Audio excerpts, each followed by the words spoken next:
पिछले एपिसोड में हमने देखा कि क्लाइन ने एडमिरल ऑफ ब्लड और उसकी क्रू का शिकार करने का फैसला कर लिया है और डानिट्स जो मौत के मुंह से बचकर आया है रिवेंज के लिए पूरी तरह तैयार है। उधर बैकलैंड में ऑड्रे फाइनली सीक्वेंस 5 साइकियाट्रिस्ट बन गई है। पोशन पीते ही वो ऑलमोस्ट अपना कंट्रोल खो रही थी, पर उसने सिचुएशन संभाल ली।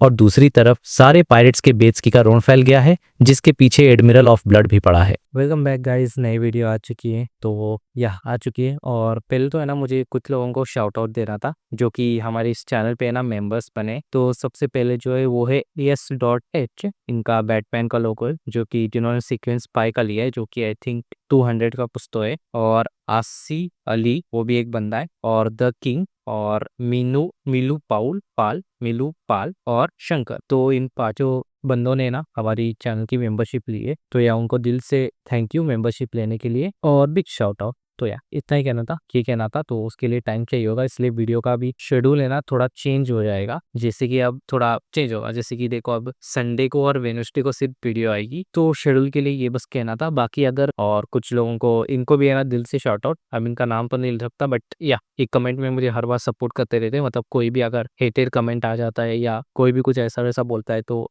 ये लोग सपोर्ट करके मुझे ये करते हैं। यानी स्क्विश एडिट के और एक दो बंदे भी हैं जो भी करते रहते हैं, तो या उन तो भी दिल से शाउट आउट है। Thank you for supporting. ज्यादा कुछ नहीं कहना था, बस इतना ही कहना था। और थैंक यू फॉर एवरीथिंग। और जो जिन्होंने भी सुपर थैंक्स दिया उन सब के लिए भी, उन सबको भी शुक्रिया दिल से। अभी तो देखो 1:52 बज रहे हैं रात के। तो अब वीडियो तो एडिट हो चुकी है, अब वीडियो में एक्सपोर्ट करूंगा, ये थंबनेल वो बनाऊंगा, और ये जो मैं वॉइस रिकॉर्ड कर रहा हूँ इसे भी एडिट करके डाल दूंगा, और फिर SEO वो लगाऊंगा, थंबनेल वो लगाऊंगा, और फिर वीडियो को अपलोड होने के बाद आई थिंक 1 घंटे में हो जाएगी। तो आई थिंक मैं 2 बजे सोने जाऊंगा, फिर शेड्यूल करके जो होगा वो होगा। अब देखते हैं, ठीक है। Enjoy the video. इस बार कहानी में शुरू होने वाला है एक डेडली गेम, जहां हर कोई शिकारी है और कोई शिकार। एक तरफ है स्टील मवेटी का खतरा और दूसरी तरफ एक अनजान हेल्पर जिसके प्लान्स कोई नहीं समझ सकता। लेकिन जब इतने सारे पावरफुल प्लेयर्स एक साथ आते हैं तो प्लान के हिसाब से कुछ नहीं जाता। जो अगला सीन आने वाला है वो सब कुछ बदल देगा। अब सबसे बड़ा सवाल, इस डबल ट्रैप में आखिर जीतेगा कौन? तो भाई, लॉर्ड ऑफ द मिस्ट्रीज के चैप्टर 521 की शुरुआत होती है एक बहुत ही इंटरेस्टिंग कैरेक्टर एल्गर विल्सन के साथ। अब ये बंदा कोई नॉर्मल पायरेट नहीं है, इसके पास एक घोस्ट शिप रॉफी मिस्टीरियस है। सिचुएशन ये थी कि वो एक पोर्ट सिटी में था और उसे कुछ पायरेट्स को ढूंढना था। और देखो, पायरेट्स की दुनिया में 3 ही चीजें चलती हैं, दारू, औरतें। और जो एल्गर स्मार्ट था उसने अपनी घड़ी देखी, टाइम था सुबह के 11:15, तो बार और ब्रोथेल बंद होंगे, लेकिन गैम्बलिंग डेंग्स यानी जुए के अड्डे इस टाइम पर भरे पड़े होंगे उन लोगों से जिन्हें जल्दी से अमीर बनना है। तो एल्गर बिना टाइम वेस्ट किए गलियों से होता हुआ एक कैसीनो के बाहर पहुंच जाता है। अब ये कोई छोटा मोटा कैसीनो नहीं था, इसका मालिक एक बड़ा गैंग लीडर था जिसके गवर्नमेंट ऑफिस में भी कनेक्शंस थे। मतलब ये जगह पायरेट्स के लिए चोरी का माल बेचने और खरीदने का एक हॉटस्पॉट था। तो जाहिर सी बात है, यहाँ पायरेट्स का आना जाना लगा रहता था। एल्गर अपना कोट ठीक करता है, कैप नीचे करता है और दरवाज खोलकर अंदर चला जाता है। और अंदर का माहौल एकदम टिपिकल कैसीनो जैसा था। कार्ड गेम्स, डाइस गेम्स सब चल रहा था। क्योंकि अभी सुबह का टाइम था तो ज्यादा भीड़ नहीं थी, जिससे एल्गर को अपना टारगेट ढूंढने में आसानी हुई। उसकी नजरें पूरे रूम को स्कैन करती हैं और अचानक उसकी आंखें एक बंदा डिस्गाइज में था, मतलब भेष बदल कर बैठा था। लेकिन एल्गर उसे एक झटके में पहचान लेता है। वो उसके पास जाता है, उसके कंधे पर हाथ रखता है और कान में धीरे से बोलता है, ब्लेजिंग। और भाई, ये सुनते ही उस बंदे की हालत खराब हो जाती है कि वो इतना डल ऑलमोस्ट उछल पड़ता है। ये बंदा और कोई नहीं, हमारा ब्लेजिंग डेनिट्स था। अब सोचो, डेनिट्स ने इतनी मेहनत से अपना हुलिया बदला था ताकि कोई उसे पहचान न पाए, क्योंकि कुछ टाइम पहले इस पर स्टील मवेटी ने अटैक किया था। वो बदला लेना चाहता था, लेकिन खुलेआम घूमकर रिस्क नहीं लेना चाहता था। और यहाँ 1 घंटे के अंदर ही उसकी सारी मेहनत पर पानी फिर गया। डेनिट्स हैरान होकर पलटता है और देखता है कि ये तो एल्गर है। उसे थोड़ी राहत मिलती है क्योंकि वो एल्गर को पहले से जानता था। वो आसपास देखता है कि किसी और ने तो नहीं सुन लिया, लेकिन सब अपने अपने गेम में बिजी थे। डेनिट्स पूछता है, तुम यहाँ क्या कर रहे हो? उसे पता था कि एल्गर एक पावरफुल बंदा है, लेकिन उसकी असलियत कोई नहीं जानता था। उसकी कैप्टन वाइस एडमिरल आइसबर्ग का मानना था कि एल्गर जैसे लोग किसी बड़ी सीक्रेट ऑर्गेनाइजेशन या चर्च के लिए काम करते हैं और पायरेट बनकर बस इंफॉर्मेशन इकट्ठा करते हैं। एल्गर सीधे पॉइंट पर आता है और पूछता है, सुना है तुम्हारी कैप्टन को डेथ्स की मिल गई है? ये सुनकर डेनिट्स हंसने लगता है और कहता है, तुम्हें क्या लगा था कि इतनी कीमती चीज इतनी आसानी से मिल जाएगी? अगर हमारे पास होती तो हम बेच देते। तुम्हें खरीदनी है क्या? वो बात को मजाक में टालने की कोशिश करता है, लेकिन एल्गर कैजुअली कहता है, शायद उस चाबी के कुछ और भी सीक्रेट्स हैं, या शायद कोई तुम्हारी कैप्टन को टारगेट कर रहा है। फिर डेनिट्स गुस्से में धीरे से बोलता है, वो चीज इंसानों ने ही बनाई है, शायद वो जायंट्स या डेविल्स की है।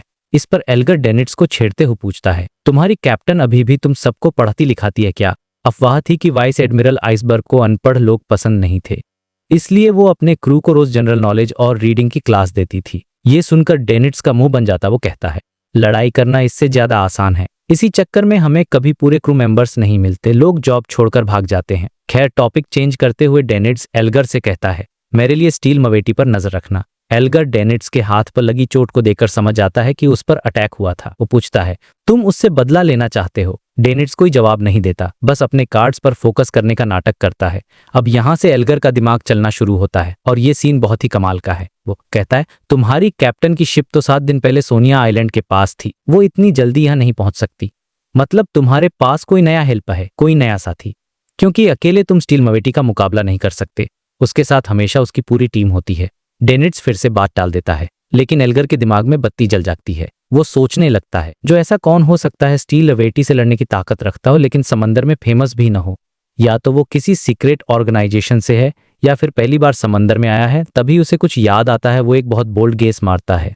वो डेनिट्स से एकदम कैजुअली पूछता है, जैसे मौसम का हाल पूछ रहा हो, बैंसी हार्बर में मजा आया? और ये सुनते ही डेनिट्स शॉक हो जाता है। वो बोल पड़ता है, तुम्हें कैसे पता चला? और बस यहीं पर एल्गर का शक यकीन में बदल जाता है।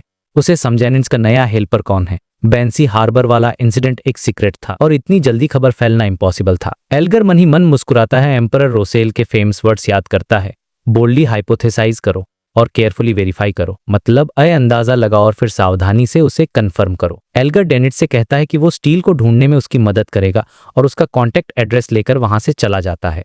सीन शिफ्ट होता है और हम क्लेन को देखते हैं, जो एक रेस्टोरेंट बैठा है और यहाँ का माहौल एकदम अलग है। क्लेन के सामने एक ग्रिल्ड फिश की प्लेट आती है जिसमें से बहुत अच्छी खुशबू आ रही थी, लेकिन फिश के साथ वेटर 2 पतली सी टहनियों जैसी चीजें रखता है। क्लेन उन्हें देखकर हैरान रह जाता है। ये तो चॉपस्टिक्स थीं और उसके दिमाग में तुरंत ही नाम आता है, रोसेल गुस्ताव। वेटर बताता है कि ये एम्परर रोसेल का आइडिया था जो उन्हें एल्व्स के कस्टम से मिला था। क्लेन मन में सोचता है, एल्व्स का कस्टम या ये रोसेल का बनाया हुआ एक और बहाना है। फिर हमें पता चलता है कि क्लेन आज सुबह से क्या कर रहा था।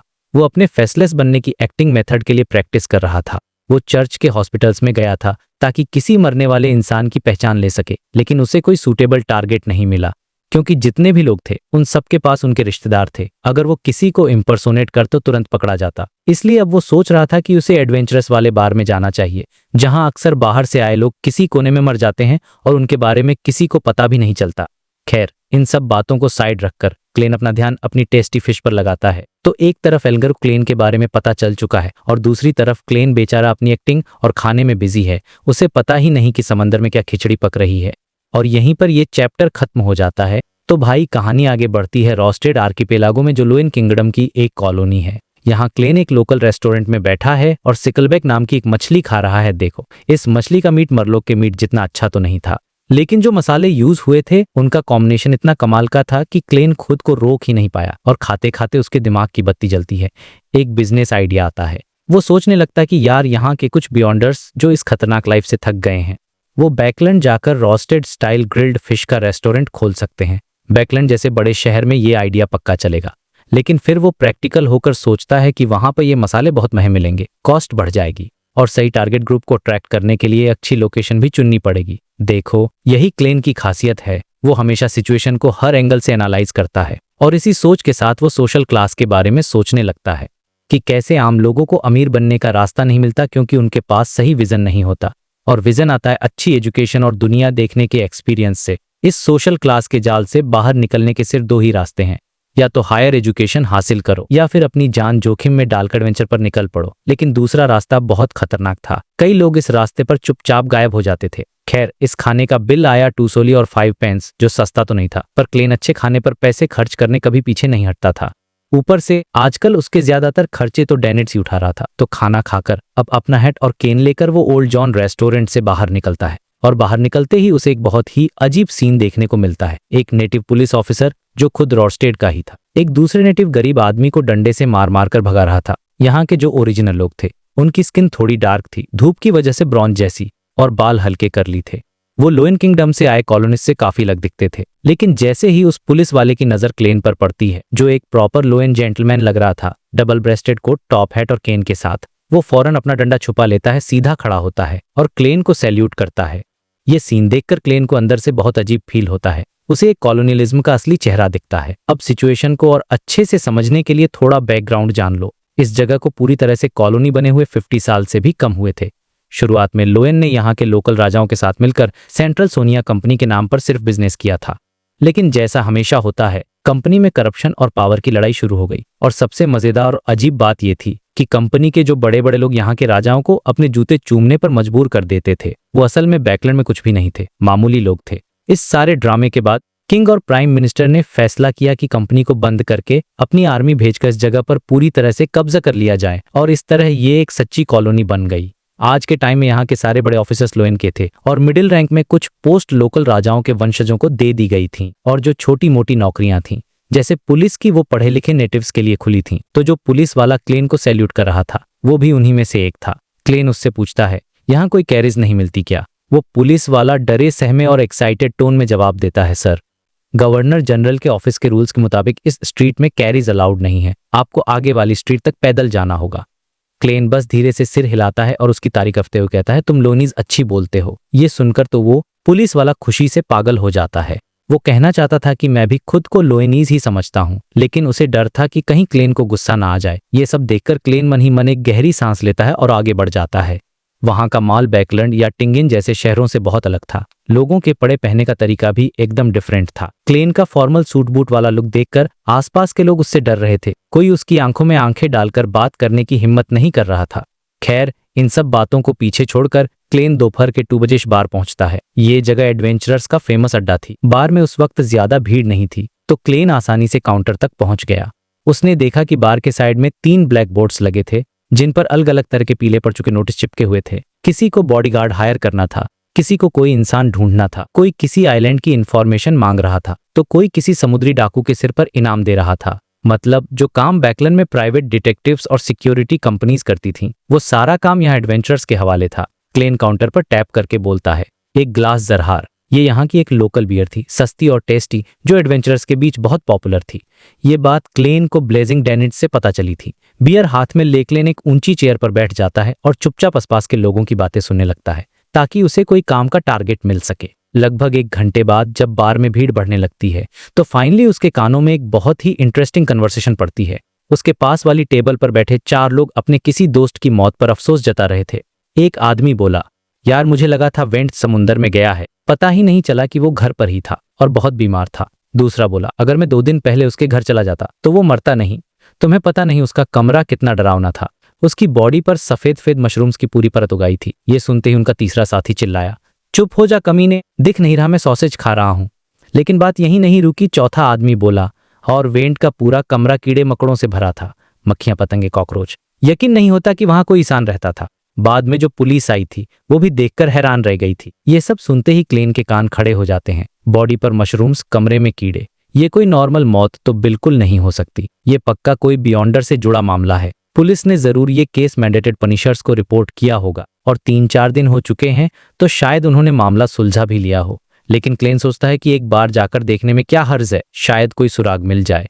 थोड़ी और देर उनकी बातें सुनने के बाद क्लेन को वेंट के घर का पता चल जाता है, 47 ब्लैकहॉर्न स्ट्रीट। अपनी बियर खत्म करके क्लेन हैट पहनता है और सीधा उस अपार्टमेंट की तरफ निकल जाता है। वहां पहुंचकर वो अपनी डिविनेशन पावर्स का इस्तेमाल करता है और सीधा उस कमरे के बाहर पहुंच जाता है जिसमें की मौत हुई थी।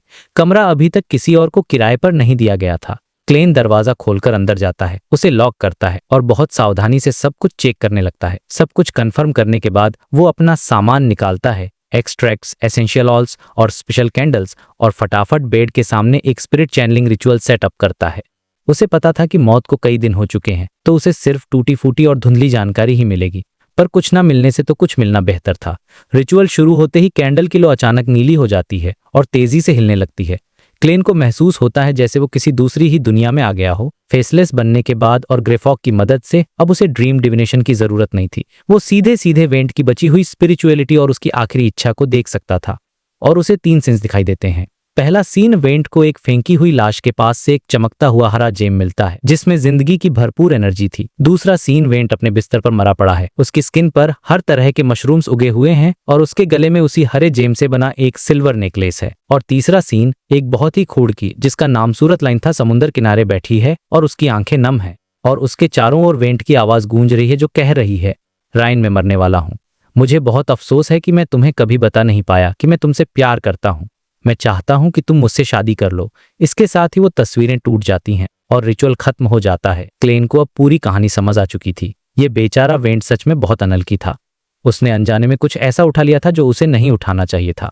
वो हरा जेम असल में एक बियॉन्डर कैरेक्टरिस्टिक था। ज्यादातर बियॉन्डर्स को लॉ ऑफ बियॉन्डर कैरेक्टरिस्टिक्स कंजर्वेशन के बारे में नहीं पता होता, तो किसी बियॉन्डर को मारने के बाद लोग अक्सर उसकी बॉडी से कीमती सामान निकालकर उसे कहीं भी फेंक देते हैं। वेंट ने उस जेम को कोई जादुई पत्थर समझा और उसका नेकलेस बनाकर अपने शरीर के पास रख लिया और धीरे धीरे उस कैरेक्टरिस्टिक की पावर ने उसे करप्ट कर दिया और उसकी दर्दनाक मौत हो गई। क्लेन सिर हिलाकर गहरी सांस लेता है।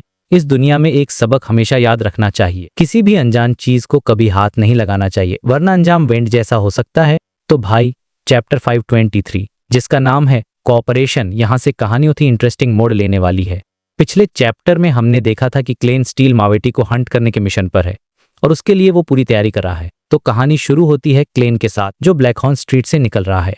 उसने पुलिस ऑफिसर बनकर वेंडी के पड़ोसियों से सारी इन्फॉर्मेशन निकाल ली थी। उसे पता चलता है कि वेंडी जिस लड़की को पसंद करता था वो सिमीम आइलैंड पर रहती है जो रॉस्टेड आर्किपेलागो के सबसे आखिर में है। वहां पहुंचने में ही 4 से 5 घंटे लगते हैं और दिन में सिर्फ 2 ही बोट्स जाती हैं। अब देखो, वेंडी के माँ बाप तो थे नहीं, कोई रिश्तेदार भी नहीं था, बस एक ही कनेक्शन था, वो लड़की जिसका नाम था रेन। और क्लेन के दिमाग में तुरंत एक प्लान आता है। वो सोचता है कि ये लड़की उसके लिए परफेक्ट टारगेट है, किसी और का रूप लेकर एक्टिंग करने की प्रैक्टिस के लिए। मतलब ये उसके फेसलेस पावर के लिए एक रियल लाइफ टेस्ट जैसा था। लेकिन जैसे ही वो सोचता है कि उसे वेंडी बनकर उस लड़की को कन्फेस करना पड़ेगा, उसे बहुत ऑकवर्ड फील होने लगता है। और भाई, ये सिचुएशन सच में बहुत अजीब है। सोचो, अगर लड़की ने हाँ बोल दिया तो क्लेन क्या करेगा? ये सोचकर ही उसका दिमाग खराब हो जाता है और वो परेशान हो जाता है। वो अपने दिमाग में उन सभी नॉवेल्स और मूवीज को याद करने की कोशिश करता है जो उसने देखी थी ताकि उसे कोई परफेक्ट सॉल्यूशन मिल सके। खैर, थोड़ी देर सोचने के बाद उसे एक रफ आइडिया मिल जाता है कि क्या करना है और वो अपना मूड स्टेबल कर लेता है। इसके बाद उसका ध्यान वापस स्टील मावेटी वाले मैटर पर चला जाता है। वो मन ही मन सोचता है कि काश मिस मैजिशियन जल्दी से एक रेडियो ट्रांसीवर का जुगाड़ कर दें। ये रेडियो ट्रांसीवर उसके प्लान के लिए बहुत जरूरी था ताकि वो दूर से कम्युनिकेट कर सके। यही सब सोचते हुए वो एक किराए की गाड़ी में बैठ जाता है। अब सीन शिफ्ट होता है बैकलैंड के चेयरवुड बरो में, जहां हम मिलते हैं फॉर्स से। फॉर्स जायो का लाया हुआ एक लेटर खोलती है। ये लेटर एक साइंस फिक्शन नॉवेलिस्ट एवले की तरफ से था जो मैडम वॉल यानी फॉर्स के साथ रेडियो टेक्नोलॉजी के फ्यूचर के बारे में बात करके बहुत खुश था। फॉर्स सीधे लेटर के आखिर में पहुंचती है। उसे बीच के कंटेंट में कोई इंटरेस्ट नहीं था। उस लेटर में 3 तरह के रेडियो ट्रांसीवर के बारे में बताया गया था, उनके एड्रेस और प्राइस के साथ। सबसे महंगा वाला भी सिर्फ 12 पाउंड का था। ये देखकर फॉर्स को लगता है कि ये तो कोई बहुत बड़ी डील नहीं है और अचानक उसे एहसास होता है कि उसका सेल्फ एस्टीम थोड़ा बढ़ गया है। शायद टैरो सैकड़ों और हजारों पाउंड्स की डील्स देखने के बाद अब उसे 10-20 पाउंड की चीजें छोटी लगने लगी थीं। ये काफी रिलेटेबल है। जब आप बड़ी बड़ी बातें करने लगते हो तो छोटी चीजें मैटर नहीं करती। वो सोचती है कि मिस्टर वर्ल्ड के पास काफी रिसोर्सेस और पैसा है। फ्यूचर में शायद उसे मिस्टर वर्ल्ड से कुछ खरीदना पड़े या उन्हें कुछ बेचना पड़े। तो वो फैसला करती है कि वो ओरिजिनल प्राइस में पोस्टेज, ट्रांसपोर्टेशन और रिचुअल में लगने वाले मटेरियल खर्चा जोड़कर मिस्टर वर्ल्ड को बताएगी। बिजनेस वुमन बन रही हैं हमारी फॉर्स। यही सोचते हुए वो खिड़की के बाहर देखती हैं, जहां बैकलैंड में अभी भी हल्की हल्की बारिश हो रही थी और मौसम काफी उदास था। वो मन में सोचती है कि पता नहीं द सन से उसे स्पिरिट ईटर का पेट कब मिलेगा। उसे एडवांस होने का बेसब्री से इंतजार था। अब कहानी का फोकस शिफ्ट होता है सिटी ऑफ सिल्वर में, डेरिक के घर पर। डेरिक ने स्पिरिट ईटर का पेट और मिस्टर हैंग्ड मैन के लिए जरूरी मटेरियल्स दोनों तैयार कर लिए थे, लेकिन वो उन्हें मिस्टर फूल को सैक्रिफाइस करने की जल्दी में नहीं था। उसका प्लान था कि वो सही मौके का इंतजार करेगा जब सिटी का चीफ किसी एक्सपीडिशन पर गया हो या किसी सेरेमनी में बिजी हो। ये सबसे सेफ तरीका था क्योंकि सिटी ऑफ सिल्वर में हर चीज पर बहुत कड़ी नजर रखी जाती थी। डेरिक खुद को याद दिलाता है, सावधान रहो, केयरफुल रहो। इसके बाद वो giant Kings court book of black rock की एक हाथ से लिखी हुई कॉपी पढ़ने लगता है। वो इस पुरानी किताब से जायंट किंग्स कोर्ट के बारे में जानने की कोशिश कर रहा था और उस किताब के हिसाब से वो कोई नॉर्मल कोर्ट्स का कोनेट था। वहां वक्त जैसे थम सा गया था और हर बिल्डिंग आसमान को छूने जितनी बड़ी और शानदार थी। उस दुनिया में इंसान बहुत छोटे नजर आते थे और वो उस जगह के मालिक की दिल से इज्जत करते थे। ये सब पढ़कर डेरिक के मन में उस पुरानी की एक भव्य इमेज बन रही थी। अब हम वापस बैकलन आते हैं हिल्स्टन बरो में वायमांडी के घर। यहाँ हमारा वैम्पायर दोस्त एमलिन व्हाइट एक दूसरे वैम्पायर बैरन वायमांडी से बात कर रहा था। वायमांडी की उम्र 200 साल से ज्यादा थी, लेकिन वो एक 30s के मैच्योर जेंटलमैन की तरह दिखता था। एमलिन उससे पूछता है, लॉर्ड बैरन, मैंने कहीं सुना था कि सेकंड या थर्ड एपोक में सिटी ऑफ सिल्वर नाम की एक बहुत फेमस सिटी हुआ करती थी। वो ये सवाल इसलिए पूछ रहा था क्योंकि उसे दसन यानी डेरिक की हेल्प करनी थी। वायमांडी सोचकर जवाब देता है, नहीं, कम से कम मेरी याद में तो कैकलिन से पहले कोई सिटी ऑफ सिल्वर नहीं थी। ये सुनकर एमलिन खुश होने ही वाला था कि वायमांडी आगे कहता है, लेकिन एक किंगडम ऑफ सिल्वर जरूर था जिस पर पहले जायंट किंग्स कोर्ट का राज था। Kingdom of silver?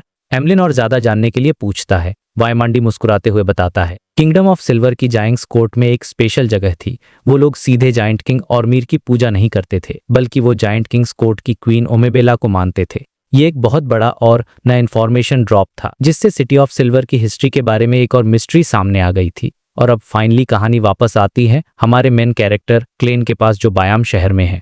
क्लेन एक गली के कोने में खड़ा होता है और अपने टोपाज पेंडेंट का यूज के डिवाइन करता है कि आगे कोई खतरा तो नहीं है। पूरी तरह श्योर होने के बाद वो अपने होटल विंड ऑफ एजोरिन में वापस जाता है। वो अपने लग्जरी स्वीट का दरवाजा खोलता है और देखकर हैरान रह जाता है कि ब्लेजिंग डैनिज पहले से ही वहां मौजूद है और आराम से चेयर पर बैठकर ड्रिंक कर रहा है। क्लेन शांति से उससे पूछता है, टाइम क्या हुआ है? डैनिड्स बड़बड़ाते हुए दीवार पर लगी घड़ी देखकर कहता है 3:40 और अचानक उसे रियलाइज होता है कि वो पकड़ा गया है। वो सीधा होकर बैठता है और झूठी हंसी हंसते हुए कहता है, मैं उन सभी जगहों पर हूं जहां से इन्फॉर्मेशन मिल सकती थी। अब बाहर रहने का कोई मतलब नहीं था, इससे एक्सपोज होने का रिस्क बढ़ जाता। वो अपनी तरफ से पूरे बहाने बना रहा था। क्लेन एक चेयर पर बैठता है और बिना किसी एक्सप्रेशन के कहता है, बताओ क्या हुआ? डैनिड्स को लगता है कि उसकी एबिलिटी पर शक किया जा रहा है और वो कहता है, मैं एक क्वालिफाइड पायरेट हूं, कोई प्रॉब्लम नहीं हुई। लेकिन जैसे ही गेहरमन स्पैरो यानी क्लेन उसे अपनी ठंडी नजरों से घूरता है, वो चुपचाप सुबह से दोपहर तक की सारी कहानी सुनाने लगता है। और यहीं पर कर कहानी का सबसे बड़ा ट्विस्ट आता है। डैनिड्स बातों बातों में कि उसे एक घोस्ट शिप का कैप्टन मिला था जिसका नाम था अल्जेर और उसे बैंसी हार्बर के बारे में पता था। ये सुनते ही क्लेन के कान खड़े हो जाते हैं। वो सोचता है, मिस्टर हैंग्ड मैन जिनका चर्च ऑफ स्टॉर्म्स के साथ इतना गहरा कनेक्शन है, उन्हें भी बैंसी हार्बर की सच्चाई तक नहीं पता थी जब तक मैंने दवर्ड बनकर नहीं बताया। तो ये अल्जेर कौन है जिसे ये सब पता है? क्या वो चर्च का कोई हाई रैंकिंग मेंबर है जो पायरेट बनकर घूम रहा है, या फिर उसका बैंसी हार्बर के हेरेटिक्स के साथ कोई कनेक्शन है? और फिर क्लेन को याद आता है कि मिस्टर हैंगमैन भी इन्हीं समुद्रों में एक्टिव रहते हैं, तो हो सकता है ये वही हों। ग्रे फॉग के ऊपर वो मेंबर्स का चेहरा तो साफ नहीं देख पाता, लेकिन बालों का कलर और जेंडर तो पता चल ही जाता है। क्लेन तुरंत डैनिड्स को रोककर, तो बहुत उलझे हुए बाल डार्क ब्लू कलर के। डैनिड्स हैरान होकर कहता है, तुम उसे जानते हो? वो बंदा सिंपल नहीं है। एज एक्सपेक्टेड, सोचा नहीं था कि उससे इतनी आसानी से मुलाकात हो जाएगी, क्लेन मन में सोचता है। इसके बाद डैनिड्स बताता है कि इन्फॉर्मेशन निकालने में टाइम लगता है और अब इंतजार करना पड़ेगा। इस पर क्लेन एक फ्लैट टोन में कहता है, एक और सॉल्यूशन है जिसमें इंतजार नहीं करना पड़ेगा। क्या सॉल्यूशन? डैनिड्स हैरानी से पूछता है। क्लेन अपने गोल्ड रिम्ड ग्लासेस को एडजस्ट करते हुए कहता है, चारा यूज करेंगे। चारा? डैनिड्स एक सेकंड के लिए कंफ्यूज हो जाता है और फिर उसे समझ आता है, चारा तो वही बन सकता है। और जब दुश्मन को पकड़ने के लिए चारा डाला जाता है तो किसी को इस बात की परवाह नहीं होती कि चारा बचता है या नहीं, बस शिकार हाथ आना चाहिए। ये रियलाइज करते ही डैनिड्स की हालत खराब हो जाती है। वो हंसते हुए कहता है, हाँ, ये कोई अच्छा सॉल्यूशन नहीं है। मुझे लगता है रेड थिएटर से कुछ इन्फॉर्मेशन मिल सकती है, मैं वहां जाकर देखता हूँ। ये कहकर वो अपना कोठार दरवाजे से बाहर भाग जाता है। क्लेन का प्लान था कि वो डैनिड्स का पीछा करेगा, लेकिन तभी उसे कानों में प्रार्थना की आवाजें सुनाई देने लगती हैं। ये आवाज एक आदमी की थी। क्लेन समझ जाता है और वॉशरूम में चला जाता है। 10 सेकंड बाद वो ग्रे फॉग के ऊपर होता है और देखता है कि द हैंग्ड मैन को रिप्रेजेंट करने वाला क्रिसमसन स्टार चमक रहा है, जैसा सोचा था। क्लेन अपनी कुर्सी पर बैठता है और अपनी स्पिरिचुअलिटी को फैलाता है। उसे द हैंग्ड मैन की आवाज साफ सुनाई देती है, आदरणीय मिस्टर फोल, मैं वाइस एडमिरल आइसबर्ग से जुड़े एक कीवर्ड की इन्वेस्टिगेशन कर रहा हूं और मुझे ब्लेजिंग डैनिड्स मिला जो बैंसी हार्बर की घटना का गवाह था। मुझे ये भी पता चला कि वो किसी पावरफुल आदमी के साथ मिलकर स्टील मावेटी से डील करने का प्लान बना रहा है। मुझे शक है कि डैनिड्स आपके ब्लेस के साथ काम कर रहा है, इसलिए मैंने आपसे प्रार्थना की है। अगर ये सच है और अगर उसे किसी तरह की मदद चाहिए तो मैं हेल्प कर सकता हूँ। ये सुनकर क्लेन समझ जाता है कि मिस्टर हैंगमैन ने गेहरमन स्पैरो की असली पहचान गेस कर ली है और डैनिड्स से बैंसी हार्बर के बारे में पूछकर उसने अपना शक कंफर्म कर लिया है। क्लेन सोचता है कि ये अच्छा ही है, एक एक्सपीरियंस्ड लोकल की मदद से स्टील मावेटी को हंट करना बहुत आसान हो जाएगा।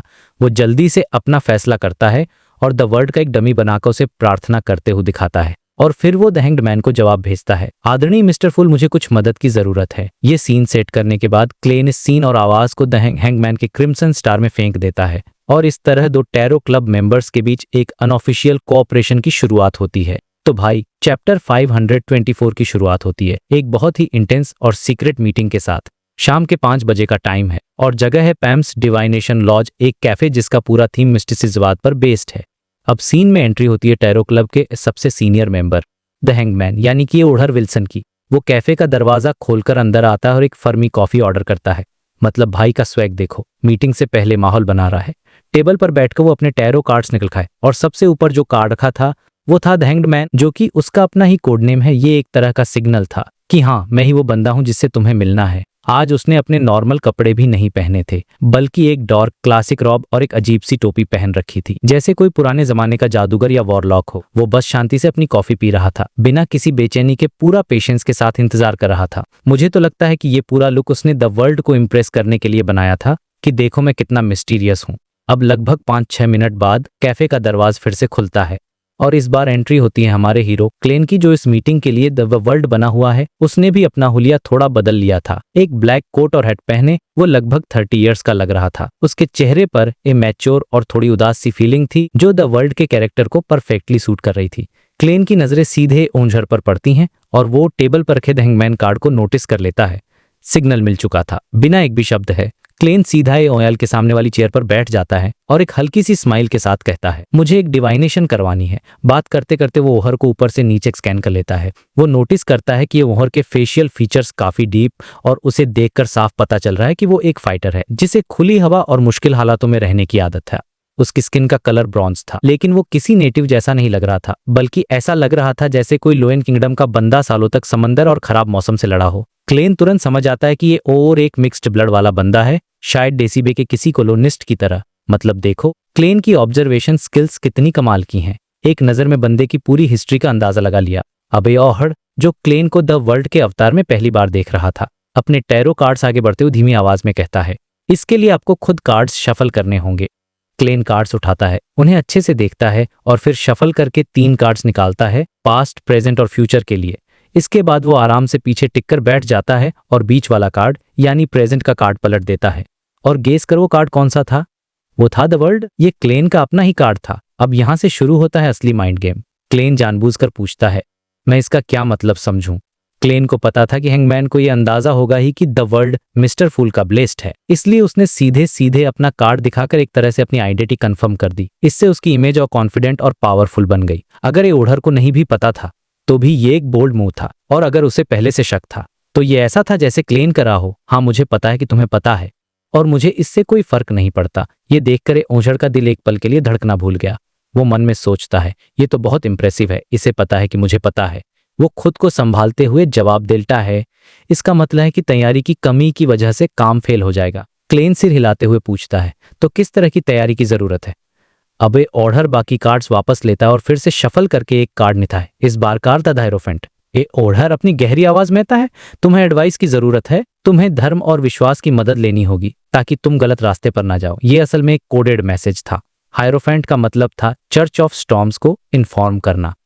फिर बिना क्लेन कुछ बोलने का मौका दिए ए ओहर दूसरा कार्ड पलटता है। वो कहता है, तुम कंफ्यूज होगे, तुम थक जाओगे और तुम अपने सपनों में भटकोगे, लेकिन ये सब बस टेम्परेरी है। यहाँ मून का मतलब था कि चर्च वाले शायद किसी ऐसे सील्ड आर्टिफैक्ट का इस्तेमाल करेंगे जो लोगों को सपनों में फंसा देता है। इसके बाद एक तीसरा कार्ड निकालता है सन, और एक भविष्य बताने वाले की तरह कहता है, सब कुछ ठीक हो जाएगा और जमीन पर रोशनी चमकेगी। सन का मतलब था कि दुश्मन को हराने के लिए सन डोमेन की किसी खास चीज की जरूरत पड़ेगी। अब देखो ये लोग कितनी चालाकी से बात कर रहे थे। ओपन कैफे में बैठकर बिना कोई सीक्रेट बताए उन्होंने पूरा प्लान डिस्कस कर लिया। क्लेन कुछ सेकंड्स चुप रहता है और फिर कंफर्म करने के लिए पूछता है, ड्रीम सन? ए ओझर के चेहरे पर एक मुस्कान आ जाती है। वो समझ आता है उसी की कोडेड लैंग्वेज को पूरी तरह से समझ गया है। वो सिर हिलाकर कहता है, बिल्कुल सही।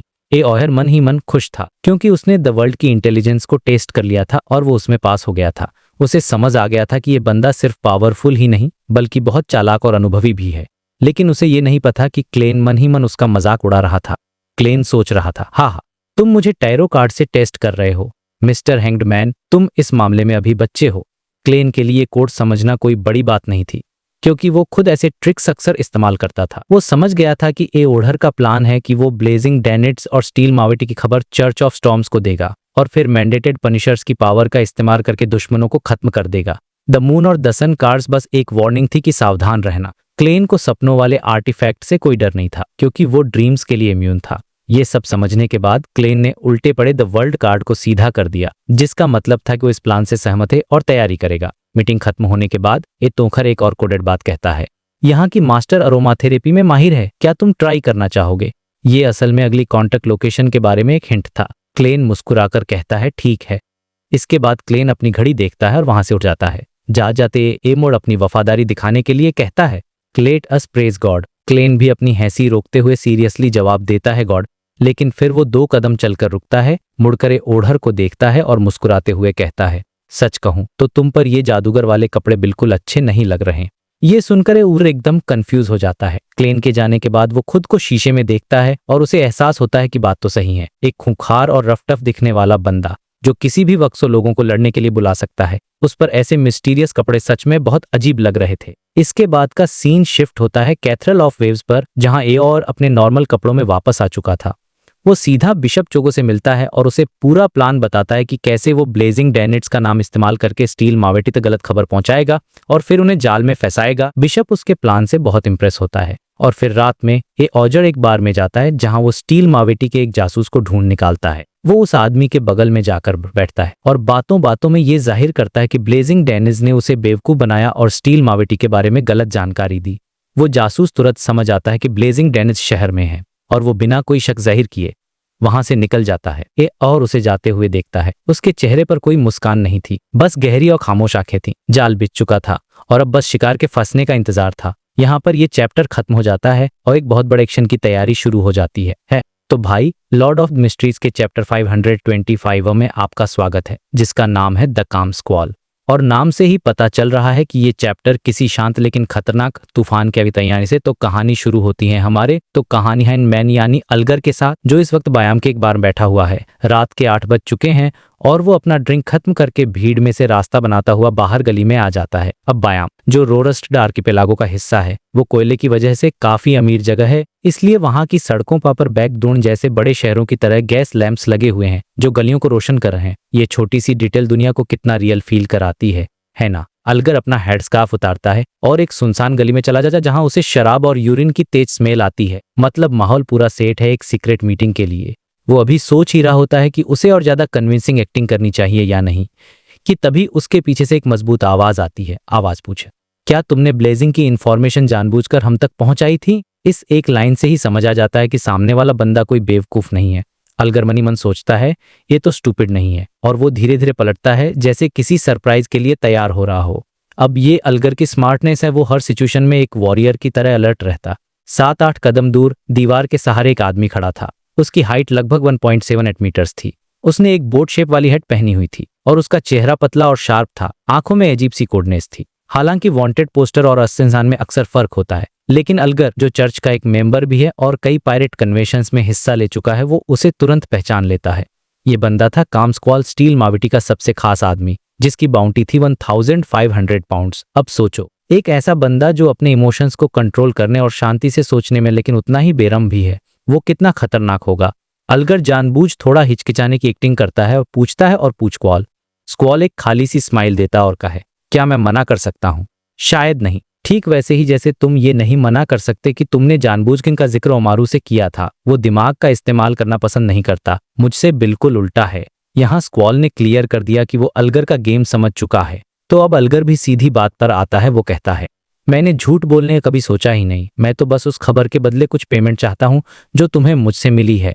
और फिर वो अपना लॉजिक समझाता है कि कोई भी समझदार इंसान ब्लेज अकेला है, और स्टील, जिसके पास इतने सारे हेल्पर्स हैं, उसमें से स्टील को ही चुनेगा। ये सुनकर मुझे लगा कि अलगर का दिमाग कितना तेज चलता है। वो एक लालची इन्फॉर्मर की एक्टिंग इतनी परफेक्टली कर रहा है कि किसी को शक भी नहीं हो सकता।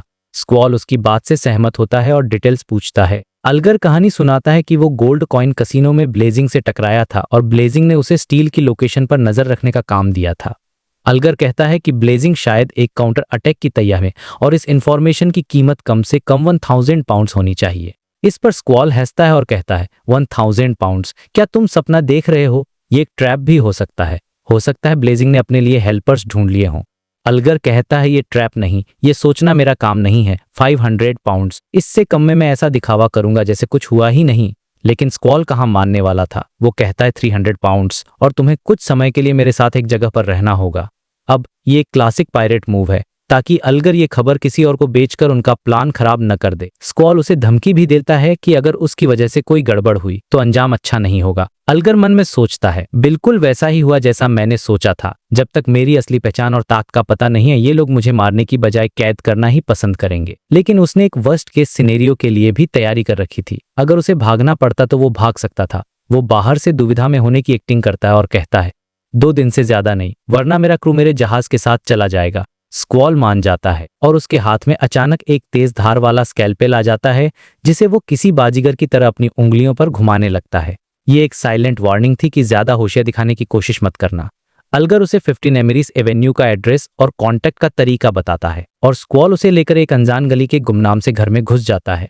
वहां दरवाजा एक बूढ़ा आदमी खोलता है जिसे अलगर पहचान लेता है और शॉक होने की एक्टिंग कहते हुए कहता है, ओल्ड क्विन, तुम तो एडमिरल ऑफ ब्लड के इंटेलिजेंस ऑफिसर हो। ओल्ड क्विन हंसकर कहता है, अफवाहों में हमेशा कुछ सच्चाई होती है। वो उन दोनों को एक अंधेरे बेसमेंट में ले जाता है और कहता है कि अलगर को कुछ समय के लिए यहीं रहना होगा और अपनी ईमानदारी दिखाने के लिए वो अलगर से उसके हथियार भी नहीं लेते। जैसे ही ओल्ड क्विन भारी पत्थर का दरवाजा बंद करके उसे लॉक करता है, स्क्वॉल वहां से तुरंत निकल जाता है। वो बार बार चेक करता है कि कोई उसका पीछा तो नहीं कर रहा और फिर एक किराए की गाड़ी लेकर बायाम के एक अमीर इलाके में पहुंचता है। वहां एक बंगले के अंदर स्टील मावेटी अपने बाकी लोगों के साथ उसका इंतजार कर रहा था। उस स्टील मावेटी जैसा उसका नाम है वैसा ही दिखता है। उसकी स्किन डार्क है और उसके मसल्स ऐसे हैं जैसे उनमें जबरदस्त ताकत हो, लेकिन उससे एक ठंडी और खतरनाक वाइब आ रही थी जैसे वो कोई जिंदा इंसान न हो। स्क्वॉल उसे बताता है कि भरोसेमंद लगते और उसने इन्फॉर्मर को ओल्ड क्विन के पास कैद कर दिया है। लेकिन फिर वो अपना असली प्लान बताता है। वो कहता है हमें फिर भी सावधान रहना होगा, ये ब्लेजिंग का बिछाया हुआ जाल भी हो सकता है। तभी माविटी का एक और साथी ब्लड ब्रैम्बल्स हेनरी, जिसकी बाउंटी 3800 पाउंड्स है, वो कहता है कि स्क्वॉल के पास जरूर कोई प्लान होगा। और यहीं पर स्क्वॉल का शातिर दिमाग सामने आता है। वो कहता है कि जॉन स्मिथ नाम के उस एडवेंचरर ने अकादमी मॉडल को हमारे साथ अंडरकवर भेजा है ना, हम जानबूझकर खबर उसी को लीक करेंगे। उसका प्लान ये था कि वो मॉडल को यकीन दिलाएगा कि वो लोग अभी मदद का इंतजार कर रहे हैं और 2-3 दिन बाद एक्शन लेंगे। अब सोचो ये एडवेंचरर्स का ग्रुप कितना लालची होगा। वो ब्लेजिंग को पकड़ने का मौका बिल्कुल नहीं छोड़ेंगे। स्क्वॉल का प्लान था कि वो एडवेंचरर्स को आगे करके तमाशा देखेंगे। अगर कोई ट्रैप हुआ तो एडवेंचरर्स मारे जाएंगे। अगर सब कुछ सही रहा तो वो ब्लेजिंग को पकड़ने के बाद उन एडवेंचरर्स को भी खत्म कर देंगे। मतलब एक तीर से 2 शिकार। तो ये टील माउटी की आंखों में भी खून उतर आया और फिर सुबह होने से ठीक पहले उनका ऑपरेशन शुरू होता है। हेनरी एक लेदर सूटकेस से एक पीकॉक ब्लू कलर का कारपेट निकालता है जिस पर बहुत सारे मिस्टीरियस पैटर्न बने हुए थे। ये एक फ्लाइंग कारपेट था। माविटी, स्क्वॉल और 2 दूसरे बियॉन्डर्स 8 ज़ॉम्बीज और पपेट्स के साथ उस पर बैठ जाते हैं। हेनरी आखिर में उस पर चढ़ता है और एल्विस भाषा में एक शब्द बोलता फ्लाइट, और वो जादुई कारपेट उन सबको लेकर हवा में उड़ जाता है। इतना ही नहीं, हेनरी एक ब्लैक कलर का रुमाल निकाल उसे हिलाता है और वो रुमाल रात के आसमान में बदलकर उनके सारे सुराग छिपा लेता है। क्या कमाल का सीन होगा ये, है ना। 7-8 मिनट में वो लोग टारगेटेड घर के पास पहुंच जाते हैं और एक पेड़ के पीछे छिपकर इंतजार करने लगते हैं। पूरी रात बीत जाती है, सूरज निकलने वाला होता है और पायरेट्स की टीम सोचने लगती है कि अब उन्हें दिन में छिपने की कोई दूसरी जगह ढूंढनी होगी। और ठीक उसी पल एक आदमी छतों पर से फुर्ती से भागता हुआ 15 एमरीज एवेन्यू के ऊपर पहुंचता है। उसने एक ब्लैक क्लोक पहना हुआ था और वो कोई और नहीं बल्कि ब्लेजिंग डैनिड्स था। बेचारा डैनिड्स, उसे क्या पता कि वो सीधे मौत के जाल में जा रहा है। वो सावधानी से चारों ओर देखता है और फिर चिमनी के रास्ते घर के अंदर घुस जाता है। उसे वहां देखकर स्टील माविटी और उसकी पूरी टीम की आंखों में चमक आ जाती है। और ठीक उसी वक्त आसपास के घरों की चिमनियों और छतों से कई और लोग निकलते हैं और उस घर पर धावा बोल देते हैं, खिड़कियां तोड़कर दरवाजे लात मारकर खोलते हुए। ये एडवेंचरर्स थे जो स्क्वॉल के जाल में फंस चुके थे।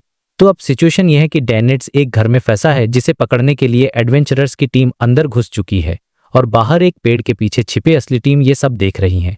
ये चैप्टर एक जबरदस्त क्लिफहैंगर पर खत्म होता है और आगे ये देखना है कि डैनिड्स इस डबल ट्रैप से कैसे बचता है। तो भाई, कहानी पहुंच चुकी है रोरस्टेड आर्किपेलागो में, जो कि लोएन किंगडम का एक इंपॉर्टेंट एरिया है।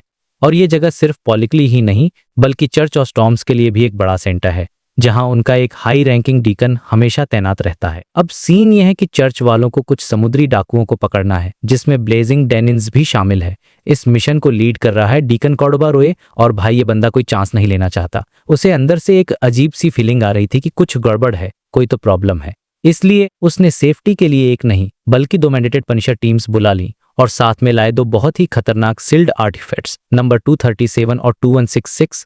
उसने अपनी टीम्स को एमरीज एवेन्यू नाम की जगह से थोड़ी दूरी पर घात लगाकर बैठने को कहा, मतलब फुल प्रूफ तैयारी थी। अब यहाँ पे जो सबसे इंटरेस्टिंग चीज है वो है आर्टिफैक्ट नंबर 237, जिसका नाम है ड्रीम ऑफ इटर्निटी यानी अनंत काल का सपना। डीकन कॉर्डोबा को पूरा यकीन था कि ये आर्टिफैक्ट अकेले ही उन सारे पायरेट्स के लिए एक बुरा सपना साबित होगा। चलो मैं तुम्हें बताता हूँ कि ये चीज आखिर है क्या। ये दिखने में एक काले रंग का दिल है, जिसे छूने पर वो बर्फ जैसा ठंडा लगता है, और उसमें बहुत सारे छेद हैं जिनसे अक्सर बांसुरी जैसी आवाज आती है। मतलब सुनने में ही कितना क्रीपी यार। इसकी हिस्ट्री भी बड़ी अजीब है। ये सदर्न कॉन्टिनेंट के एक पुराने कबीले से मिला था जो इसकी पूजा करते थे, लेकिन जब लोएन आर्मी ने इसे अपने कब्जे में लिया तो उसके बाद के एक हफ्ते में सोल्जर्स के साथ अजीब अजीब हरकतें होने लगी। कोई पागल हो रहा था, कोई सुसाइड कर रहा था, मतलब पूरी यूनिट में दहशत फैल गई थी। रिसर्च करने पर पता चला कि जो भी इस चीज के कांटेक्ट में आता है वो एक बहुत लंबे सपने में चला जाता है, और अगर कोई दूसरा उसे जगाए नहीं तो वो हमेशा के लिए उसी नकली दुनिया में फंसा रह जाएगा। रियल वर्ल्ड में उसकी हालत एकदम डरी हुई, कंफ्यूज्ड और फ्रस्ट्रेटेड दिखेगी। और सबसे खतरनाक बात तो ये है कि जिन लोगों को जगाया भी गया वो लंबे समय तक सपने और असलियत में फर्क ही नहीं कर पाए, जिसकी वजह से बहुत ट्रेजिक और फनी घटनाएं हुई।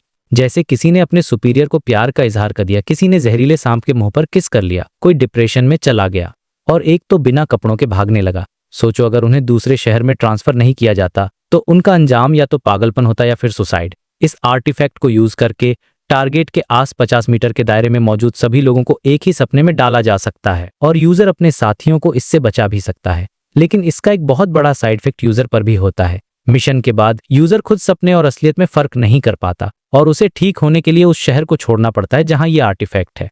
इसकी पावर को कंट्रोल करने के लिए इसे हमेशा उबलते हुए पानी में रखना पड़ता है। एक बार एक कीपर लकड़ी डालना भूल गया और पानी ठंडा हो गया, तो बेचारा अपने ग्लव को अपनी प्रेमिका समझकर उससे प्यार का इजहार करने लगा था। मतलब सिचुएशन इतनी एम्बैरेसिंग हो सकती है, तो तुम समझ सकते हो कि ये कितनी डेंजरस और अनप्रेडिक्टेबल चीज है। अब इस आर्टिफैक्ट को गर्म रखने के लिए वो लोग दूसरा सील्ड आर्टिफैक्ट यूज कर रहे थे, नंबर 2166। ये एक गोल्डन बॉक्स था जो अंदर रखी चीजों का टेम्परेचर मेंटेन कर सकता था, लेकिन इसका भी एक बहुत ही वियर्ड साइड इफेक्ट था। अगर कोई चीज इसके साथ ज्यादा देर तक रहती तो उसमें जान आ जाती और वो इटर्नल ब्लेजिंग सन का भक्त बन जाती। इन लोगों के साथ ऐसा हो चुका था। एक टेबल सन गॉड की तारीफ में भजन गाने लगी थी और एक मोमबत्ती खुद को जलाकर सब कुछ शुद्ध करना चाहती थी। गुस्से में आकर पनिशर्स ने उस टेबल को तोड़कर जला दिया और जलाने के लिए उसी मोमबत्ती का इस्तेमाल किया। सोचो जरा। खैर वापस एक्शन पर आते हैं। जैसे ही कॉर्डोबा ने ब्लेजिंग डैनिट्स को कांटेक्ट पॉइंट की तरफ आते देखा, उसने इशारा किया। एक मैंडेटेड पनिशर ने तुरंत गोल्डन बॉक्स खोला और उबलते पानी में जैसे आर्टिफैक्ट को बाहर निकाला। उसे हाथ में पकड़ते ही पनिशर के हाथ पर एक इल्यूजनरी मछली का स्केल बन गया, जो शायद उसे आर्टिफैक्ट के डायरेक्ट असर से बचा रहा था। और जैसे ही आर्टिफैक्ट बाहर गया, एक मीठी बांसुरी जैसी धुन बजी और उस घर के चारों ओर घना अंधेरा छा गया। अब यहाँ से सीन पलट जाता है। उन मैंडेटेड पनिशर्स को ख्याल था कि वो डेनिस्पने में लड़ रहे हैं, गोलियां चला रहे हैं, और उन्होंने उसे घायल करके पकड़ भी लिया है। उनको लगा कि मिशन सक्सेसफुल हो गया। उन्होंने एक फेमस पायलट को पकड़ लिया जिसका इनाम 3000 पाउंड्स था। लेकिन असल दुनिया में वो लोग बस अजीब अजीब हरकतें कर रहे थे। कोई हवा में पैर चला रहा था, कोई तैरने की एक्टिंग कर रहा था, और कोई अपनी उंगलियों को बंदूक बनाकर मुंह से प्यू प्यू की आवाज निकाल रहा था। मतलब वो सबके सब एक नकली दुनिया में हीरो बने हुए थे, जबकि असलियत में वो पूरी तरह से बेबस थे। कॉर्डोबा, जो इस आर्टिफैक्ट के असर से बाहर था, अपनी टीम को लेकर उस घर की तरफ बढ़ा। लेकिन कहानी में एक और ट्विस्ट था। थोड़ी दूरी पर बाकी पायरेट्स, स्टील मावेटी, ब्लड ब्रैम्बल्स, हेनरी और काल्म स्क्वॉल एक उड़ने वाले कारपेट पर बैठकर ये सब देख रहे थे। जैसे ही उन्होंने मैंडेटेड पनिशर्स को देखा, उन्हें तुरंत लगा कि ये डेनिट्स का बिछाया हुआ जाल है। मावेटी गुस्से में बोला, इस कमीने ने चर्च स्टॉर्म्स को ज्वाइन कर लिया। वो लोग वहां से निकलने ही वाले थे कि तभी उन्होंने देखा कि घर के पास की परछाइयों में से कोई तेजी से जमीन से चिपकर भाग रही है। वो ब्लेजिंग डेनिट्स था। उन्हें लगा कि डेनिट्स पनिशर्स के कंट्रोल से भागने की कोशिश कर रहा है। हेनरी, मौका है। जब तक पनिशर्स उस घर में बिजी हैं, हम डेनिट्स को पकड़कर मार सकते हैं। मावेटी की आंखों में एक अजीब सी चमक आ गई। उसे बदला लेने का मौका दिख रहा था। स्क्वॉल ने तुरंत प्लान बनाया। उसने अपने 2 लोगों को ज़ॉम्बीज और पपेट्स के साथ वहीं छोड़ दिया ताकि वो पनिशर्स के आने पर हंगामा करके उन्हें भागने का टाइम दे सकें। और फिर उनका उड़ता हुआ कारपेट तेजी से डेनिट्स के आगे पहुंच गया। मावेटी कारपेट से नीचे कूदा और जमीन पर एक विशाल पत्थर की तरह लैंड हुआ। उसके पैरों के नीचे से सफेद बर्फ की एक परत निकली और उस काली परछाई को कोने में जमा दिया। कड़क की आवाज के साथ डेनिट्स परछाई से बाहर निकला। तभी कारपेट पर मौजूद हेनरी ने अपने हाथ में रखी हरी पत्तियां, फूल और कांटे नीचे फेंके, जिन्होंने डेनिट्स को बुरी तरह से जकड़ लिया। मौके का फायदा उठाकर स्क्वॉल भी नीचे कूदा और एक तेज स्कैल्पल सीधा डेनिट्स की गर्दन में घुसा दिया। स्प्लैट! उसने हैंडल पकड़कर एक पूरा चक्कर काटा और डेनिट्स का सिर धड़ से अलग हो गया। लेकिन जैसे ही सिर नीचे गिरा, डेनिट्स की बॉडी सिकुड़ने लगी और एक फटे हुए कागज के पुतले में बदल गई। ये डेनिस था ही नहीं, ठीक उसी स्टील मावेटी को एक भयानक भूख का एहसास हुआ, जैसे अंधेरे में कोई खतरनाक जानवर उसे घूरो। इससे पहले कि वो कुछ समझ पाता, एक छत के ऊपर से एक बेहद कंप्रेस्ड चमकता हुआ आग का गोला सीधा उसकी तरफ आया। बूम! एक जोरदार धमाका हुआ, लेकिन स्टील मावेटी अपनी ताकत के दम पर बच गया। बस उसके कपड़े फटे थे। लेकिन तभी उसने देखा कि आग की लपटों के बीच से एक आयखा बाहर निकल रहा है। उसने ब्लेजिंग डेनिट्स का एक काला चोगा पहना हुआ था, लेकिन उसका चेहरा बिल्कुल अलग था। साफ सुथरे काले बाल, गहरी और बिना इमोशन वाली आंखें और एक पतला ठंडा चेहरा। ये कोई और नहीं बल्कि क्लेन था, जो गेरमन स्पैरो के भेष में था। और असली शिकारी अब मैदान में उतर चुका था। तो पिछले चैप्टर के एंड में जो आग का धमाका हुआ था, क्लेन उसी आग से अचानक बाहर निकलता है और जैसे ही वो बाहर आता है, उसकी आंखों में 2 लाइट के पॉइंट्स चमकते हैं। सिचुएशन ये थी कि उसने अपने दुश्मनों यानी स्टील मवेटी और उसके ग्रुप का ध्यान भटकाने के लिए पहले ही पेपर फिगरीन सब्स्टिट्यूट्स यूज कर दिए थे। बेसिकली उसने अपने पेपर क्लोन्स आगे भेज दिए थे मार खाने के लिए, और इस डिस्ट्रैक्शन का फायदा उठाकर उसने अपने क्रीपिंग हंगर ग्लव को एक्टिवेट किया और इंटेरोगेटर की सोल में स्विच कर लिया। अब ये इंटेरोगेटर क्या है? ये एक ऐसी पावर है जो सीधा सोल यानी आत्मा पर अटैक करती है, और क्लेन ने वही किया। उसने यूज की अपनी बेयॉन्डर पावर साइकिक पियर्सिंग। और भाई, इस अटैक का असर इतना ब्रूटल था कि स्टील मवेटी में बुरी तरह से चिल्ला उठा। उसको ऐसी फीलिंग आई जैसी ने उसके सर के अंदर एक चाकू घुसाकर उसका ब्रेन घुमा दिया हो। यह पेन उसकी बॉडी का नहीं, उसकी सोल का था, इसलिए उसके पास इसका कोई डिफेंस ही नहीं था। मतलब इमेजिन करो, एक ऐसा दर्द जिसे आप ब्लॉक ही नहीं कर सकते। अब इस जबरदस्त इरिटेशन की वजह से मवेटी की अपनी बेयॉन्डर पावर्स कंट्रोल से बाहर हो गईं और अचानक वहां का मौसम बदल गया। आसमान से ब्यूटीफुल स्नोफ्लेक्स गिरने लगे, जमीन पर बर्फ की पतली लेयर जमने लगी और आसपास के पेड़ पौधे सब मुरझाने लगे। बेसिकली पूरा एरिया एकदम हॉन्टेड और अजीब हो गया था। इसी केओस के बीच क्लेन आराम से आसमान से नीचे उतरता है। उसका लेफ्ट ग्लव सूरज की तरह चमक रहा था। उसने अपनी बाहें फैलाई जैसे कि चीज को गले गा रहा हो, और जैसे ही उसके पैर जमीन को टच करते हैं, ऊपर से एकदम प्योर आग जैसी होली लाइट का एक मोटा सा पिलर सीधा नीचे आ गिरा। ये आग नहीं थी, ये थी लाइट ऑफ होलीनेस, और ये होली लाइट सीधा जाकर स्टील मवेटी को लपेट लेती है। भाई, वो सीन देखने लायक था। मवेटी की बॉडी से बिना किसी आवाज के धुआं निकलने लगता है। उसका चेहरा दर्द से और भी ज्यादा बिगड़ जाता है और उसकी स्किन ऐसे पिघलने लगती है जैसे कोई कैंडल आग में पिघल रही हो। यहाँ पे एक इंपॉर्टेंट डिटेल है, मवेटी एक ज़ॉम्बी था। इसका मत है कि ऐसी होली और प्योर लाइट उसके लिए जहर से भी बदतर थी। एक नॉर्मल करप्टेड इंसान से भी ज्यादा डैमेज उसको हो गए। जो बर्फ जमी थी वो पिघल गई, जो पेड़ मुरझा गए थे वो वापस नॉर्मल हो गए। बेसिकली क्लेन की इस पावर ने मवेटी की सारी नेगेटिव एनर्जी को आते ही खत्म कर दिया।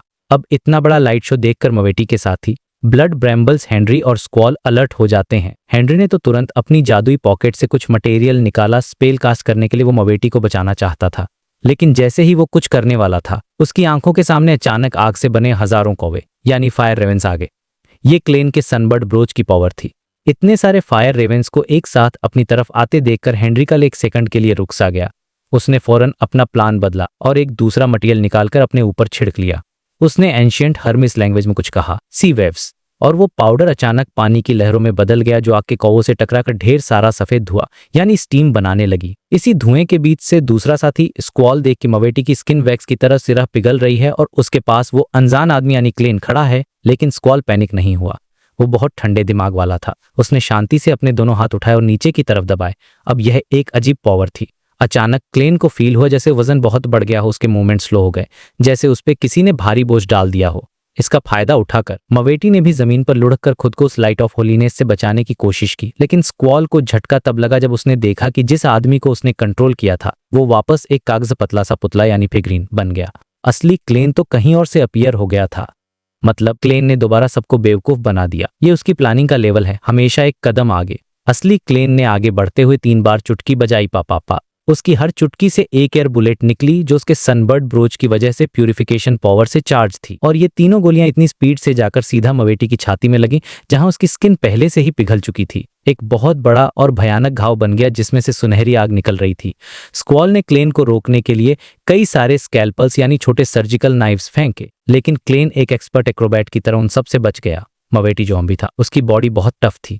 वो इतने हमलों के बाद भी वापस खड़ा हो गया और क्लेन पर क्लोज कॉम्बैट के लिए चार्ज कर दिया। उसके हाथों से सड़न की बदबू आ रही थी। तभी उसने फिर से क्लेन की आंखों में वही दो बिजलियां चमकती हुई देखी, और बूम, एक और साइकिक पेसिंग सीधा उसके दिमाग में। इस बार अटैक इतना स्ट्रांग था कि मवेटी के नाक, मुंह, कान सब जगह से खून बहने लगा। उसकी बॉडी अब उसके कंट्रोल से पूरी तरह बाहर हो चुकी थी। उसके चेहरे पर काले सख्त बाल उगने लगे, उसके दांत और नाखून बढ़ने लगे। बेसिकली वो एक असली पागल खून का प्यासा ज़ॉम्बी बन रहा था, पर यही क्लेन चाहता था।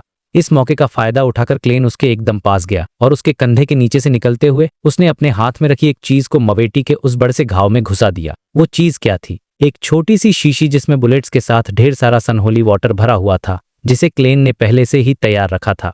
मेरा मतलब है, इस बंदे की प्रिपरेशन तो देखो। वो तुरंत मवेटी के पीछे चला गया और इससे पहले कि मवेटी उस शीशी को निकाल पाता, क्लेन ने दूर से ही एक और चुटकी बजाई। पौ, एक हल्का सा धमाका हुआ और वो शीशी मवेटी के शरीर के अंदर ही फट गई। ढेर सारा सनहोली वाटर उसके अंदर फैल गया। ये उसके लिए आखिरी कील साबित हुई। वो बेचारा पायरेट जिसका बाउंटी 6000 पाउंड्स था, वहीं अपने घुटनों पर गिर गया। उसकी बॉडी से हरे रंग का धुआं निकलकर हवा में गायब हो रहा था और बस गेम ओवर। ये सब देखकर स्क्वॉल की आंखें अंधेरी हो गई। अब उसको समझ आ गया था कि वो जीत नहीं सकता। उसने अपना आखिरी यार इस्तेमाल किया, एक काले रंग का चार्म। उसने एंशियंट हर्मीस में एक शब्द कहा, श्रीक, और वो चार्म एक ऐसी साउंड वेव में बदल गया जिसे सुना नहीं जा सकता था, लेकिन वो सुनामी की तरह सबके दिमाग में घुस जाती थी। इसका असर इतना तेज था कि उनका जो तीसरा साथी हेनरी था, वो तो इस अटैक से ही तड़प कर नीचे गिर गया। और तभी दूर छत पर बैठे डैनिड्स ने मौके पे चौका मारा और एक आग का गोला सीधा हेनरी पर फेंक दिया। हेनरी वहीं जलकर मर गया। स्क्वॉल ने सोचा कि क्लेन भी इस श्रीक चार्म से बेहोश हो जाएगा और वो इस मौके का फायदा उठाकर भाग निकला, लेकिन वो मुड़कर देखता है तो उसके होश उड़ जाते हैं। वो आदमी जिसने सिर्फ 10 सेकंड्स में स्टील मवेटी को मार दिया था, उस पर इस श्रीक चार्म का कोई असर ही नहीं हुआ था और वो उसका पीछा कर रहा था। स्क्वॉल सोच रहा था, ये कैसे पॉसिबल है? ये चार्म तो एक एडमिरल का बनाया हुआ, इसके पीछे का रीजन सिंपल था। क्लेन ने अपने मन में सोचा, भाई, मैं पहले ही ट्रू क्रिएटर की आवाज सुन चुका हूं, मिस्टर डोर की चीखें झेल चुका हूं। ये चार्म तो मेरे लिए कुछ भी नहीं है। और इससे पहले कि स्क्वॉल कुछ और सोच पाता, क्लेन ने उस पर भी एक साइकिक पियर्सिंग और फिर एक एयर बुलेट सीधा उसके सर के पीछे मार दी। स्क्वॉल वहीं ढेर हो गया। क्लेन ने आगे बढ़कर अपने क्रिपिंग हंगर ग्लव से स्क्वॉल की बॉडी को भी कंज्यूम कर लिया। फाइट खत्म। क्लेन वापस मवेटी की लाश के पास गया, उसकी फ्लाइंग कारपेट उठाई और मवेटी की बॉडी को उसमें लपेट कर उठा लिया। उसने महसूस किया कि मैंडेटेड पनिशर्स यानी वहां की पुलिस फोर्स अब पास आ रही है। उसने उनकी डायरेक्शन में हल्का सा सर झुकाया जैसे एक सैल्यूट दे रहा हो। फिर उसने एक आखिरी चुटकी बजाई और अपने सारे बचे हुए पेपर फिगरीन्स को जला दिया। आग की रोशनी में उसकी बॉडी गायब हो गई और वो वहां से टेलीपोर्ट हो गया। एक चीज यहाँ नोट करने वाली है, उसने स्क्वॉल और हेनरी के बियॉन्डर कैरेक्टरिस्टिक्स को उठाने की कोशिश भी नहीं की। वो जानता था कि लालच उसे और बड़े खतरे में डाल सकती है। उसके लिए जो जीत उसे मिली थी वही काफी थी। और जब तक कॉर्डोबा रोए और उसकी टीम वहां पहुंची, उन्हें वहां सिर्फ कुछ लाशें, टूटे हुए औजार और जले हुए पेड़ ही मिले। बैटल इतनी फास्ट और क्लीन थी कि उन्हें कुछ समझ ही नहीं आया कि आखिर हुआ क्या। एक शानदार क्विक बैटल, जैसा कि चैप्टर का नाम है। तो भाई, पिछले चैप्टर में हमने देखा था कि क्लेन ने स्टील मवेटी को हरा दिया था, लेकिन कहानी वहां खत्म नहीं हुई थी। असली खेल तो अब शुरू होने वाला था। सुबह का टाइम था, आसमान में हल्की रोशनी होने लगी थी, लेकिन ज्यादातर गलियां अभी भी अंधेरी और शांत थीं। क्लेन ने डैनिड्स का दिया हुआ एक क्लोक पहना हुआ था, जिसकी मदद से वो परछाई में पूरी तरह से घुल मिल गया था। मतलब उसे ऐसा लग रहा था जैसे उसके आसपास सब कुछ ग्रे ब्लैक और ट्रांसपेरेंट हो गया है और सारी आवाजें कहीं बहुत दूर से आ रही हैं। ये एक बहुत ही कूल एबिलिटी है, जिससे वो बिना किसी के नोटिस में कहीं भी आ जा सकता है। तो वो एमिरीज एवेन्यू से जितना दूर हो सकता था उतना दूर गया और फिर एक सुनसान गली में परछाई से बाहर निकला। अब यहाँ से सीन बहुत इंटेंस हो जाता है। क्लेन को पता था कि उसके पास ज्यादा टाइम नहीं है, क्योंकि मवेटी की आत्मा धीरे धीरे खत्म होना शुरू हो जाएगी। तो उसने जल्दी से स्टील मवेटी की पीकॉक ब्लू कलर की फ्लाइंग कारपेट को बाहर फेंका और अपना काम शुरू किया। उसने अपना लेफ्ट हैंड आगे बढ़ाया, 5 उंगलियां खोलीं और मवेटी की लाश के ऊपर रख दी, जो अभी भी गर्म थी। और तभी उसके हाथ में जो ग्लव था, क्रीपिंग हंगर, वो अपने असली रूप में आ गया। भाई, ये ग्लव कोई नॉर्मल ग्लव नहीं था। ये ऐसा लग रहा था जैसे इंसानी खाल से बना हो, पतला, सबसे डरावनी बात। उस ग्लव की हथेली के बीच में 2 आंखें खुल गईं, जिनकी पुतलियां खून की तरह लाल थीं। ये सीन इमेजिन करके ही रोंगटे खड़े हो जाते हैं। और जैसे ही ग्लव एक्टिवेट हुआ, गली में अचानक एक ठंडी हवा का झोंका आया। ये हवा स्टील मवेटी की लाश के चारों ओर घूमने लगी और एक ट्रांसपेरेंट फिगर में बदली। ये मवेटी की आत्मा थी। उसके चेहरे पर जबरदस्त दर्द था। वो पूरी कोशिश कर रहा था कि ग्लव उसे खींच पाए, लेकिन क्रीपिंग हंगर बहुत पावरफुल था। मवेटी की बॉडी से ग्रे, व्हाइट और ब्लैक ग्रीन कलर के रोशनी के डॉट्स निकलने लगे, जैसे कोई गैलेक्सी हो और उसकी आत्मा में मिलने लगे। मवेटी बिना आवाज के चीख रहा था, लेकिन अब बहुत देर हो चुकी थी। उसकी आत्मा को उस इंसानी खाल वाले ग्लव ने खींच लिया और एक खाली उंगली पर अटैच कर दिया। इस प्रोसेस को ग्रेजिंग कहते हैं, मतलब दुश्मन की आत्मा को खाकर उसकी पावर्स चुरा लेना। कितनी खतरनाक और ओपी एबिलिटी है। लेकिन इसमें एक ट्विस्ट था। क्लेन को कौन सी पावर्स मिलेंगी, ये पूरी तरह से रैंडम था। 1, 2 या ज्यादा से ज्यादा 3 पावर्स मिल सकती थी और क्लेन इसमें कुछ भी चुन नहीं सकता था। तो ग्रेजिंग पूरी होने के बाद क्रीपिंग हंगर वापस अपने नॉर्मल ब्लैक ग्लव वाले रूप में आ गया। क्लेन ने कुछ सेकंड्स के लिए अपनी आंखें बंद की और महसूस किया कि उसे क्या मिला है, और फिर उसने एक गहरी सांस ली। इस बार उसकी किस्मत न तो बहुत अच्छी थी और न ही बहुत बुरी। उसे स्टील मवेटी की 3 बियॉन्डर पावर्स मिली थी, जो कि अच्छी बात थी। लेकिन जो पावर उसे सबसे ज्यादा चाहिए थी, स्टील जैसी हार्ड बॉडी जिस पर गोलियों आग का असर न हो, वो उसे नहीं मिली। खैर, जो मिला वो भी कुछ कम नहीं था। पहली पावर थी ज़ॉम्बी की पावर, जिससे वो एक बहुत ही पावरफुल क्रिटिकल अटैक कर सकता था। ये क्लेन के लिए बहुत जरूरी थी, क्योंकि अब तक उसका फाइटिंग स्टाइल सिर्फ तेजी और चालाकी पर डिपेंडेंट था। अब उसके पास रॉ पावर भी आ गई थी। दूसरी पावर थी बर्फ पर कंट्रोल, मतलब आइस मैस्ट्री। वो इससे कोई बर्फ का भाला या बर्फीला तूफान तो नहीं बना सकता था, लेकिन वो अपने आसपास की जमीन को जमा सकता था, हवा का टेम्परेचर कम कर सकता था, जिससे दुश्मन की मूवमेंट स्लो हो जाती, और अगर किसी से फिजिकल कांटेक्ट हो गया तो वो उसके शरीर को भी जमा सकता था। ये उसकी फाइटिंग एबिलिटी के लिए एक पर तीसरी पावर थी, और ज़ॉम्बीज को मैनिपुलेट करना। इस पर तो क्लेन ने ही मन एक जोक भी मारा कि चलो अब कार्ड्स खेलने के लिए पार्टनर्स की कमी नहीं होगी। मतलब बंदा इतने सीरियस सिचुएशन में भी हिम्मत नहीं छोड़ता। पावर्स चेक करने के बाद क्लेन ने मवेटी की बॉडी पर मौजूद आइटम्स को चेक करना शुरू किया। उसे 26 पाउंड्स 11 सोली और 8 पेंस कैश मिले। इसके अलावा कुछ अजीब चीजें भी थीं, जैसे कैंडल्स, क्लिप्स और एक कांटो वाला चाबुक। अब क्योंकि स्टील मवेटी रोज स्कूल ऑफ थॉट का मेंबर था, जो अपनी इच्छाओं को पूरा करने के जाने जाते हैं, तो क्लेन को थोड़े बहुत अंदाजा हो गया कि ये सब क्या है। उसने जमीन पर थूका और सिर्फ कैश अपने पास रख लिया। फिर उसने सोचा कि मवेटी के पास कोई हीलिंग वाली चीज क्यों नहीं है। फिर उसे याद आया कि ज़ॉम्बी और वेयरवुल्फ के पास सुपरनेचुरल हीलिंग पावर्स होती हैं, तो उन्हें ऐसी चीजों की जरूरत ही नहीं पड़ती। और जैसा कि डेनिट्स ने कहा था, मवेटी के पास कोई मिस्टिकल आइटम भी नहीं था, जो कि नॉर्मल है क्योंकि ये आइटम्स बहुत रेयर होते हैं। सब कुछ चेक करने के बाद क्लेन ने एक पीला सा कागज निकाला और उसे मवेटी की बॉडी पर उसके चेहरे को ढकते हुए रख दिया। ये एक बाउंड नोटिस था, जिस पर मवेटी की तस्वीर और उसका इनाम लिखा था 6000 पाउंड्स। ये क्लेन का सिग्नल था कि काम हो गया है। फिर वो अपनी फ्लाइंग कारपेट पर खड़ा हुआ, एक पेपर ली और उसे हवा में फेंक दिया। पेपर फिगरीन में आग लगी और वो राख में बदल गई, और इसके साथ ही क्लेन और बाकी सारे आइटम्स के साथ परछाई में गायब हो गया। उसके जाने के सिर्फ 2-3 मिनट बाद मैंडेटेड पनिशर्स की टीम वहां पहुंची, जिसका लीडर कॉर्डोबा रोए था। उन्होंने देखा कि मवेटी की लाश गल रही है और उसकी आंखें खुली हुई हैं, और पास में ही उसका बाउंड नोटिस पड़ा है। अब सीन शिफ्ट होता है मैंडेटेड पनिशर्स पर, जो ये समझने की कोशिश के आखिर हुआ क्या।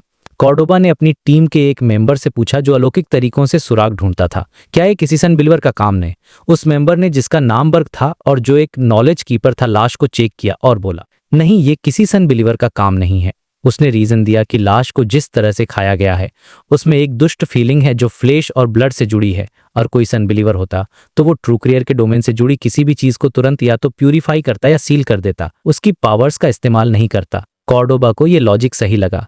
फिर उन्होंने अंदाजा लगाया कि शायद किसी मिस्टिकल आइटम का काम है, जिसमें सन और सीक्रेट्स सप्लिएंट दोनों डोमेन की पावर्स हैं।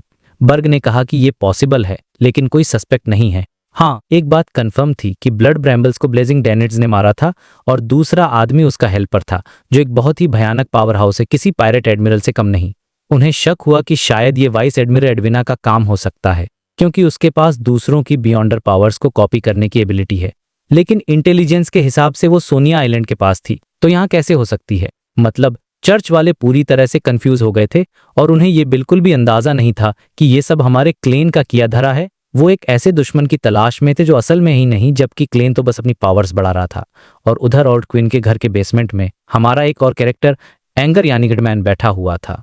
अचानक उसकी आंखों के सामने ग्रिफ हो गया और उसे द फूल एक ऊंची कुर्सी पर बैठे हुए दिखे, और फिर उसे द वर्ल्ड की आवाज सुनाई दी, जिसने कहा, ऑनरेबल मिस्टर फूल, काम सक्सेसफुली पूरा हो गया है। ये सुनकर एल्गर हैरान रह गया। वो सोचने लगा कि द वर्ल्ड ने इतनी जल्दी स्टील मवेटी जैसे बियॉन्डर को कैसे हैंडल कर लिया।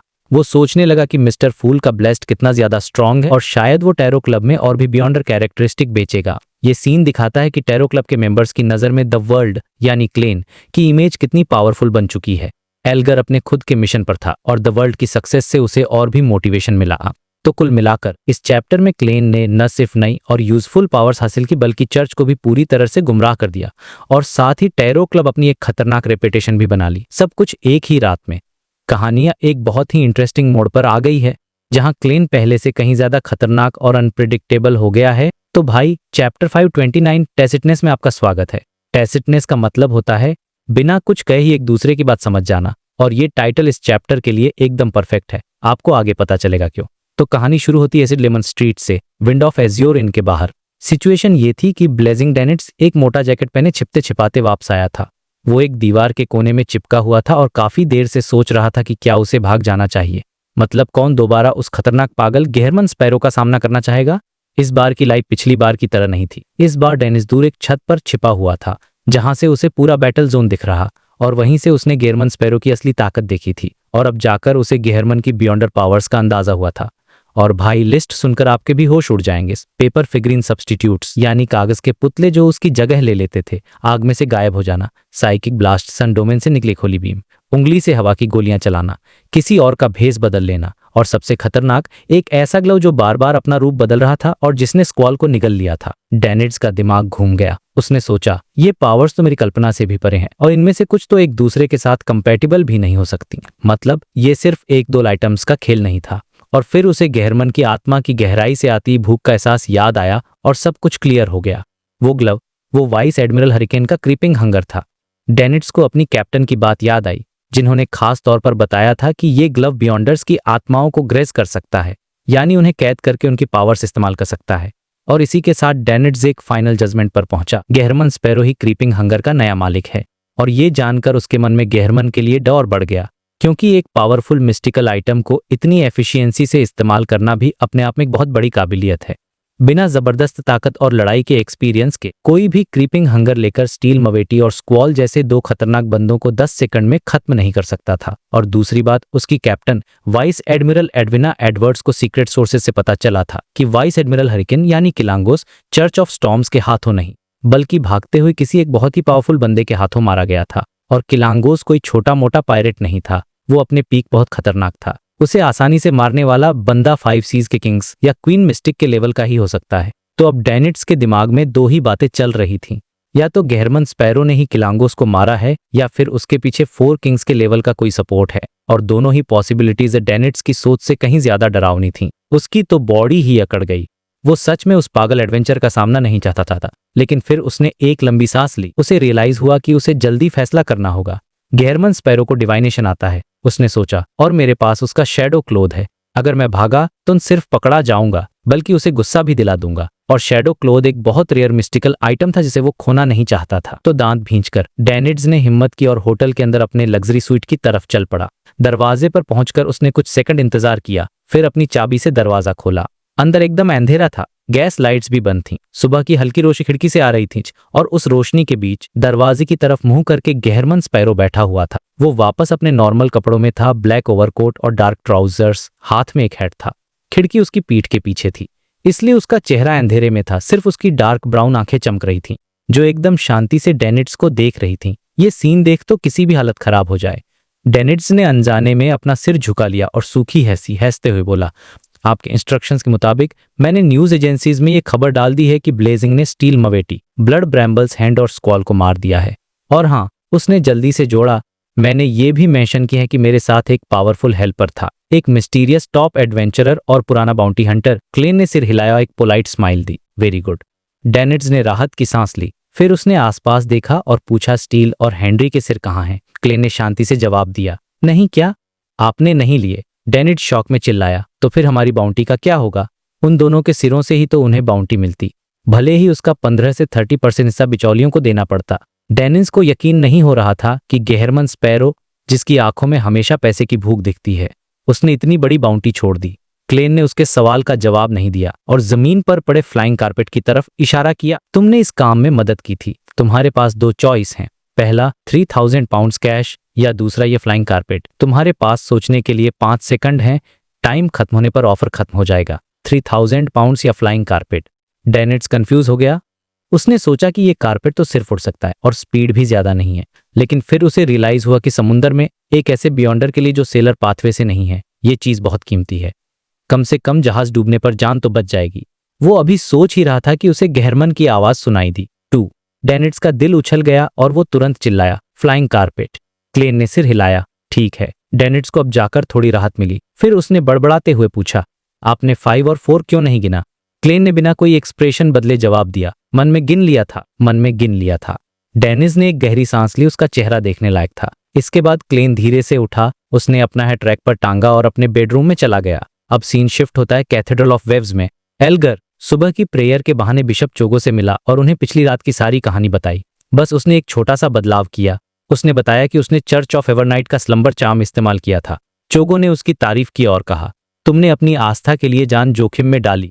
तुम एक सच्चे स्टॉर्म अटेंडेंट हो। फिर उन्होंने बताया कि उस ऑपरेशन में 5 बियॉन्डर पकड़े गए और 2 मारे गए और मवेटी हेनरी और स्कॉल की मौत के बाद उनकी बाउंटी अब चर्च के को मिलेगी। टोटल रिवॉर्ड 10,000 पाउंड से ज्यादा था, जिसमें से एल्गर को 6,000 पाउंड्स मिलेंगे। एल्गर ने एक्साइटमेंट में अपनी छाती पीटी और होली लॉर्ड ऑफ स्टॉर्म्स कहा। अब यहाँ आता है टेसिटनेस वाला पार्ट। एल्गर और द वर्ल्ड यानी क्लेन ने आपस में इनाम कैसे बांटना है ये डिस्कस नहीं किया था, लेकिन उनके बीच एक साइलेंट अंडरस्टैंडिंग थी कि बाउंटी चर्च के जरिए ही मिलेगी, तो वो उसे आधा आधा बांट लेंगे। एल्गर को पता था कि 6,000 में से 3,000 पाउंड्स द वर्ल्ड के हैं, लेकिन वो अचानक से इतने पैसे किसी को भेज नहीं सकता था। इससे शक पैदा होता।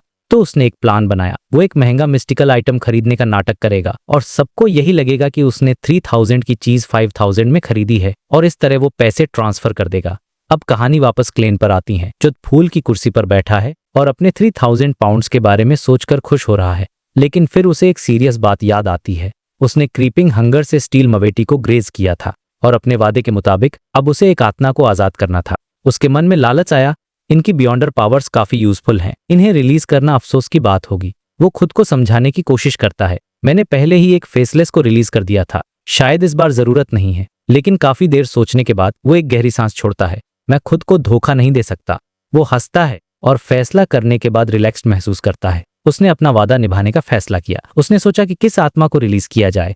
जस्टिस ने अभी अभी साइकियाट्रिस्ट पोशन के मटेरियल्स और एक मिस्टिकल आइटम खरीदा है, तो वो अभी पैसे की तंगी में होगी। उसे कैरेक्टरिस्टिक बेचना ठीक नहीं होगा, तो उसने नाइटमेयर की आत्मा को रिलीज करने का फैसला किया। एक फॉर्मर नाइट हॉक होने के नाते उसके दिल में हमेशा इस डोमेन के बियॉन्डर्स के लिए एक सॉफ्ट कॉर्नर था, और इसी के साथ उसने अपनी आंखें बंद की, क्रीपिंग हंगर के अंदर की आत्माओं को महसूस किया और बिना किसी झिझक के नाइटमेयर को आजाद कर दिया। ये सीन मेरे हिसाब से क्लेन के कैरेक्टर को डिफाइन करता है कि इतनी ताकत और लालच के बीच भी वो अपने उसूलों पर कायम रहता है। तो पिछले चैप्टर के एंड में हमने देखा था कि क्लेन ने क्रीपिंग हंगर यूज करके एक स्पिरिट को ग्रेस किया था। अब टाइम था उस स्पिरिट से बात करने का और इन्फॉर्मेशन निकालने का। जैसे ही क्लेन ने प्रोसेस शुरू किया, ब्रॉन्ज टेबल के साइड में एक नाइटमेयर अपीयर हुआ। ये एक 30s का आदमी था जिसके काले बाल और नीली आंखें थीं और उसका चेहरा काफी पतला था। उसने अपनी चेस्ट पर हाथ रखा और क्लेन को झुककर रेस्पेक्ट दिया।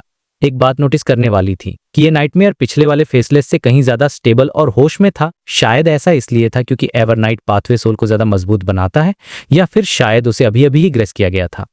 खैर, क्लेन ने ज्यादा टाइम वेस्ट नहीं किया और स्पिरिट चैनलिंग के जरिए उससे सीधे सवाल पूछना शुरू कर दिया।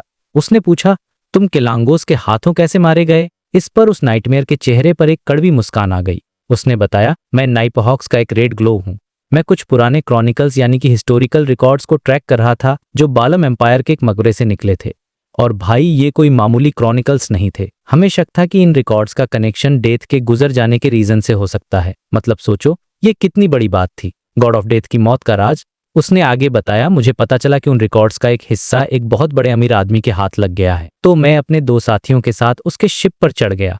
लेकिन हमारी किस्मत इतनी खराब थी कि हम इन्वेस्टिगेशन शुरू कर पाते उससे पहले ही केलांगोस के जहाजी बेड़े ने हम पर अटैक कर दिया। ये सुनकर क्लेन ने तुम्हारे साथियों का पूछा। नाइटमेयर की आवाज में दर्द था। वो बोला, हमारे पास मौका था कि हम बचकर निकल जाते और शायद केलांगोस को मारे, लेकिन हमारा जहाज डूब गया और हमें एक छोटी सी लाइफ बोट पर आना पड़ा। वहां मेरे सभी साथी मारे गए, नहीं वो ड्यूटी पर शहीद हो गए। ये सीन सच में काफी इमोशनल था। और इससे क्लेन को एक बहुत बड़ी सीख मिली। उसे समझा कि जमीन पर लड़ना और समंदर में लड़ना, दोनों में जमीन आसमान का फर्क होता है। समंदर में एनवायरमेंटल फैक्टर्स बहुत ज्यादा मैटर करते हैं, और अगर आप सेलर पाथवे के बियॉन्डर नहीं हो तो आपके लिए बहुत बड़ी मुश्किल खड़ी हो सकती है। इसी वजह से क्लेन को अपना फ्लाइंग कारपेट भी पसंद नहीं था, क्योंकि वो बड़ा और स्लो था और खुले समंदर में एक आसान टारगेट बन सकता था। वो मन ही मन सोचता है कि काश काश उसके पास कोई ऐसा मिस्टिकल आइटम होता जिससे वो पानी के अंदर तैर पाता। पर प्रॉब्लम है कि आर्टिसन यानी ऐसे आइटम्स बनाने वाले बहुत रेयर थे और ज्यादातर church of the God of steam and machinery के लिए काम करते थे। खैर, क्लेन वापस नाइटमेयर की तरफ देखता है और आराम से पूछता है, तुम्हारा नाम क्या है और तुम्हारी कोई अधूरी इच्छा है? नाइटमेयर की आत्मा धीरे धीरे धुंधली हो रही थी, पर उसने मुस्कुराते हुए जवाब दिया, मेरा नाम डेवी रेमंड है। और भाई, यहाँ पर स्टोरी एकदम ट्रेजिक हो जाती है। उसने बताया कि एक ब्लैक मैजिक इंसिडेंट में उसने अपने पेरेंट्स, वाइफ और भाई बहन सबको खो दिया था। उसकी बस एक ही बेटी बची थी, नीलू, जो ईयर 1330 में पैदा हुई थी। उसने कहा, उस ब्लैक मैजिक इंसिडेंट का सच जानने के लिए मैंने नाइफहॉक्स ज्वाइन कर लिया और बाद में एक रेड ग्लो बन गया। इस वजह से मैं अपनी बेटी को कभी टाइम नहीं दे पाया। उसने अपनी माँ के साथ साथ अपने पिता को भी खो दिया। ये सुनकर किसी का भी दिल पिघल जाएगा। मतलब सोचो उस आदमी पर क्या बीती होगी। लेकिन उसे चर्च पर पूरा भरोसा था। वो बोला, मुझे यकीन है कि चर्च उसे मेरी पेंशन देगा और सीक्रेटली उसकी मदद भी करेगा, इसलिए मुझे उसकी लाइफ की चिंता नहीं है। मैं बस एक ही ख्वाहिश है कि मैरी उसे गॉडेस के सामने शादी के बंधन में बनते हुए देखूं, ताकि उसका अपना एक परिवार हो और वो अकेली ना रहे। ये सुनकर क्लेन ने एक गहरी सांस ली और कहा, अब तो ईयर 1350 चल रहा है, शायद उसकी शादी भी हो गई हो। डेवी रेमंड बोला, वक्त कितनी जल्दी बीत जाता है। उसकी आत्मा अब लगभग गायब होने वाली थी। जाते जाते उसने कहा, उसे बताना कि सारे गुनहगारों को सजा मिल चुकी है और मैं एक एक्सीडेंट में मरा था। उसे किसी से नफरत करने की जरूरत नहीं है। उसे कहना कि डैडी उससे बहुत प्यार करते हैं और डैडी को बहुत अफसोस है। इससे पहले कि क्लेन कुछ और पूछता, उसकी आत्मा पूरी तरह गायब होने वाली थी। क्लेन ने जल्दी से पूछा, वो रहती कहाँ है और उस अमीर आदमी का नाम क्या था जिसके पास वो क्रॉनिकल्स थे? डेवी ने जवाब दिया, हम डेसी काउंटी की कोनार्ड सिटी में रहते हैं, 67 रेंडस स्ट्रीट पर। और उस आदमी का नाम जिमी नेकर था, वो भी शायद केलांगोस के हाथों मारा गया होगा। इतना कहते ही उसकी आत्मा पूरी तरह गायब हो गई और अपने पीछे बस एक ब्लैक जेम जैसा बियॉन्ड कैरेक्टरिस्टिक छोड़ गई। क्लेन ने कुछ देर शांति से उस जगह को देखा और फिर मन ही मन प्रॉमिस किया, अगर मौका मिला तो मैं तुम्हारी बेटी से जरूर मिलूंगा और देखूंगा कि वो कैसी है। अब क्लेन का पूरा ध्यान वापस उन डेथ क्रॉनिकल्स पर आ गया। उसे लगा कि ये इन्फॉर्मेशन मिस्टर जिक के काम आ सकती है, क्योंकि उनका कनेक्शन भी डेथ से था। तो उसने डिसाइड किया कि वो इस मामले की छानबीन जरूर करेगा और अगर कोई मुश्किल आई तो वो सीधे मिस्टर अजिक को लेटर लिख देगा। ये सब सोचने के बाद क्लेन वापस रियल वर्ल्ड में लौट आया। रात के ऑपरेशन से उसने कुछ जरूरी बातें सीखी थीं। सबसे बड़ा लेसन ये था कि उसने मैंडेटेड पनिशर्स के सब्र को कुछ ज्यादा ही समझ लिया था। वो लोग इतने गुस्से में थे कि उन्होंने सही मौके का इंतजार किए बिना ही सीधा हमला कर दिया, जिससे क्लेन का पूरा प्लान गड़बड़ा गया। लेकिन जिस चीज से वो सबसे ज्यादा खुश था वो थी उसकी अपनी तैयारी। एक मैजिशियन की प्रोफेशनल आदत थी। उसे पहले से पता था कि स्टील मवेटी, जो म्यूटेंट पाथवे से था, उस पर नॉर्मल माइंड अटैक्स काम नहीं करेंगे। इसलिए उसने साइकियाट्रिस्ट या नाइटमेयर की पावर्स यूज करने का सोचा ही नहीं। इसके बजाय उसने साइकिक पियर्सिंग का इस्तेमाल किया, जो सीधे स्पिरिट बोर्ड अटैक करती है, माइंड पर नहीं। ये एक बहुत ही स्मार्ट मूव था, क्योंकि इससे उसने मवेटी के डिफेंस को पूरी तरह बाईपास कर दिया। अगर उसका कोई भी मूव फेल हो जाता तो मवेटी रिकवर कर लेता और उसे जल्दी मारना नामुमकिन हो जाता। ये सब सोचने के बाद क्लेन ने अपनी घड़ी देखी, सुबह के 9 बज चुके थे। वो अपने बेडरूम से बाहर निकला तो देखा कि डेनिट्स एक कुर्सी पर आराम से खर्राटे ले रहा है। क्लेन के बाहर आते ही डेनिट्स की नींद खुल गई और वो उठकर बैठ गया। उसने क्लेन को उठाते हुए देखा और पूछा, अब बाहर जा रहे हैं? क्लेन ने अपने गेरमन स्पैरो वाले अंदाज में बस कहा। अब डेनिट्स मन ही मन सोचने लगा, स्टील मवेटी और उसके लोग तो लगभग सब मारे गए हैं, तो अब मुझे डरने की जरूरत नहीं। मैं कैप्टन को खबर भी पहुंचा सकता, मैं यहां से जा सकता हूं। उसने थोड़ी हिम्मत जुटाकर पूछा, मिस्टर स्पैरो, क्या मैं अब जा सकता हूं? इस पर क्लेन के चेहरे पर एक हल्की सी मुस्कान आई। उसने कहा, तुम तो हमेशा से ही आजाद थे। ये सुनकर डेनिट्स पहले तो चौंक गया, फिर उसे याद आया कि हाँ, इस बार वो पकड़ा नहीं गया था बल्कि खुद मदद मांगने आया था। वो एकदम खुश हो गया, लेकिन उसकी खुशी ज्यादा देर नहीं टिकी। जैसे ही वो जाने के लिए तैयार हुआ, उसे गेरमन स्पैरो की ठंडी आवाज सुनाई दी, लेकिन वो आजादी अब खत्म होती है। डेनिट्स का दिमाग घूम गया। उसे समझने में 3 सेकंड लगे कि गेरमन स्पैरो का क्या मतलब था। उसका मतलब था उसे फिर से पकड़ लिया गया है। उसने गुस्से और दुख से चिल्लाकर पूछा, क्यों? क्लेन ने अपना हैट पहना और धीमी आवाज में कहा, मुझे तुम्हारी कैप्टन से मिलना है। ये सुनते ही डेनिट्स की आंखें फटी की फटी रह गईं। वो अचानक खड़ा हो गया और चिल्लाया, तुम क्या करना चाहते हो? और यहीं पर यह चैप्टर खत्म हो जाता है, एक जबरदस्त क्लिफहैंगर के साथ।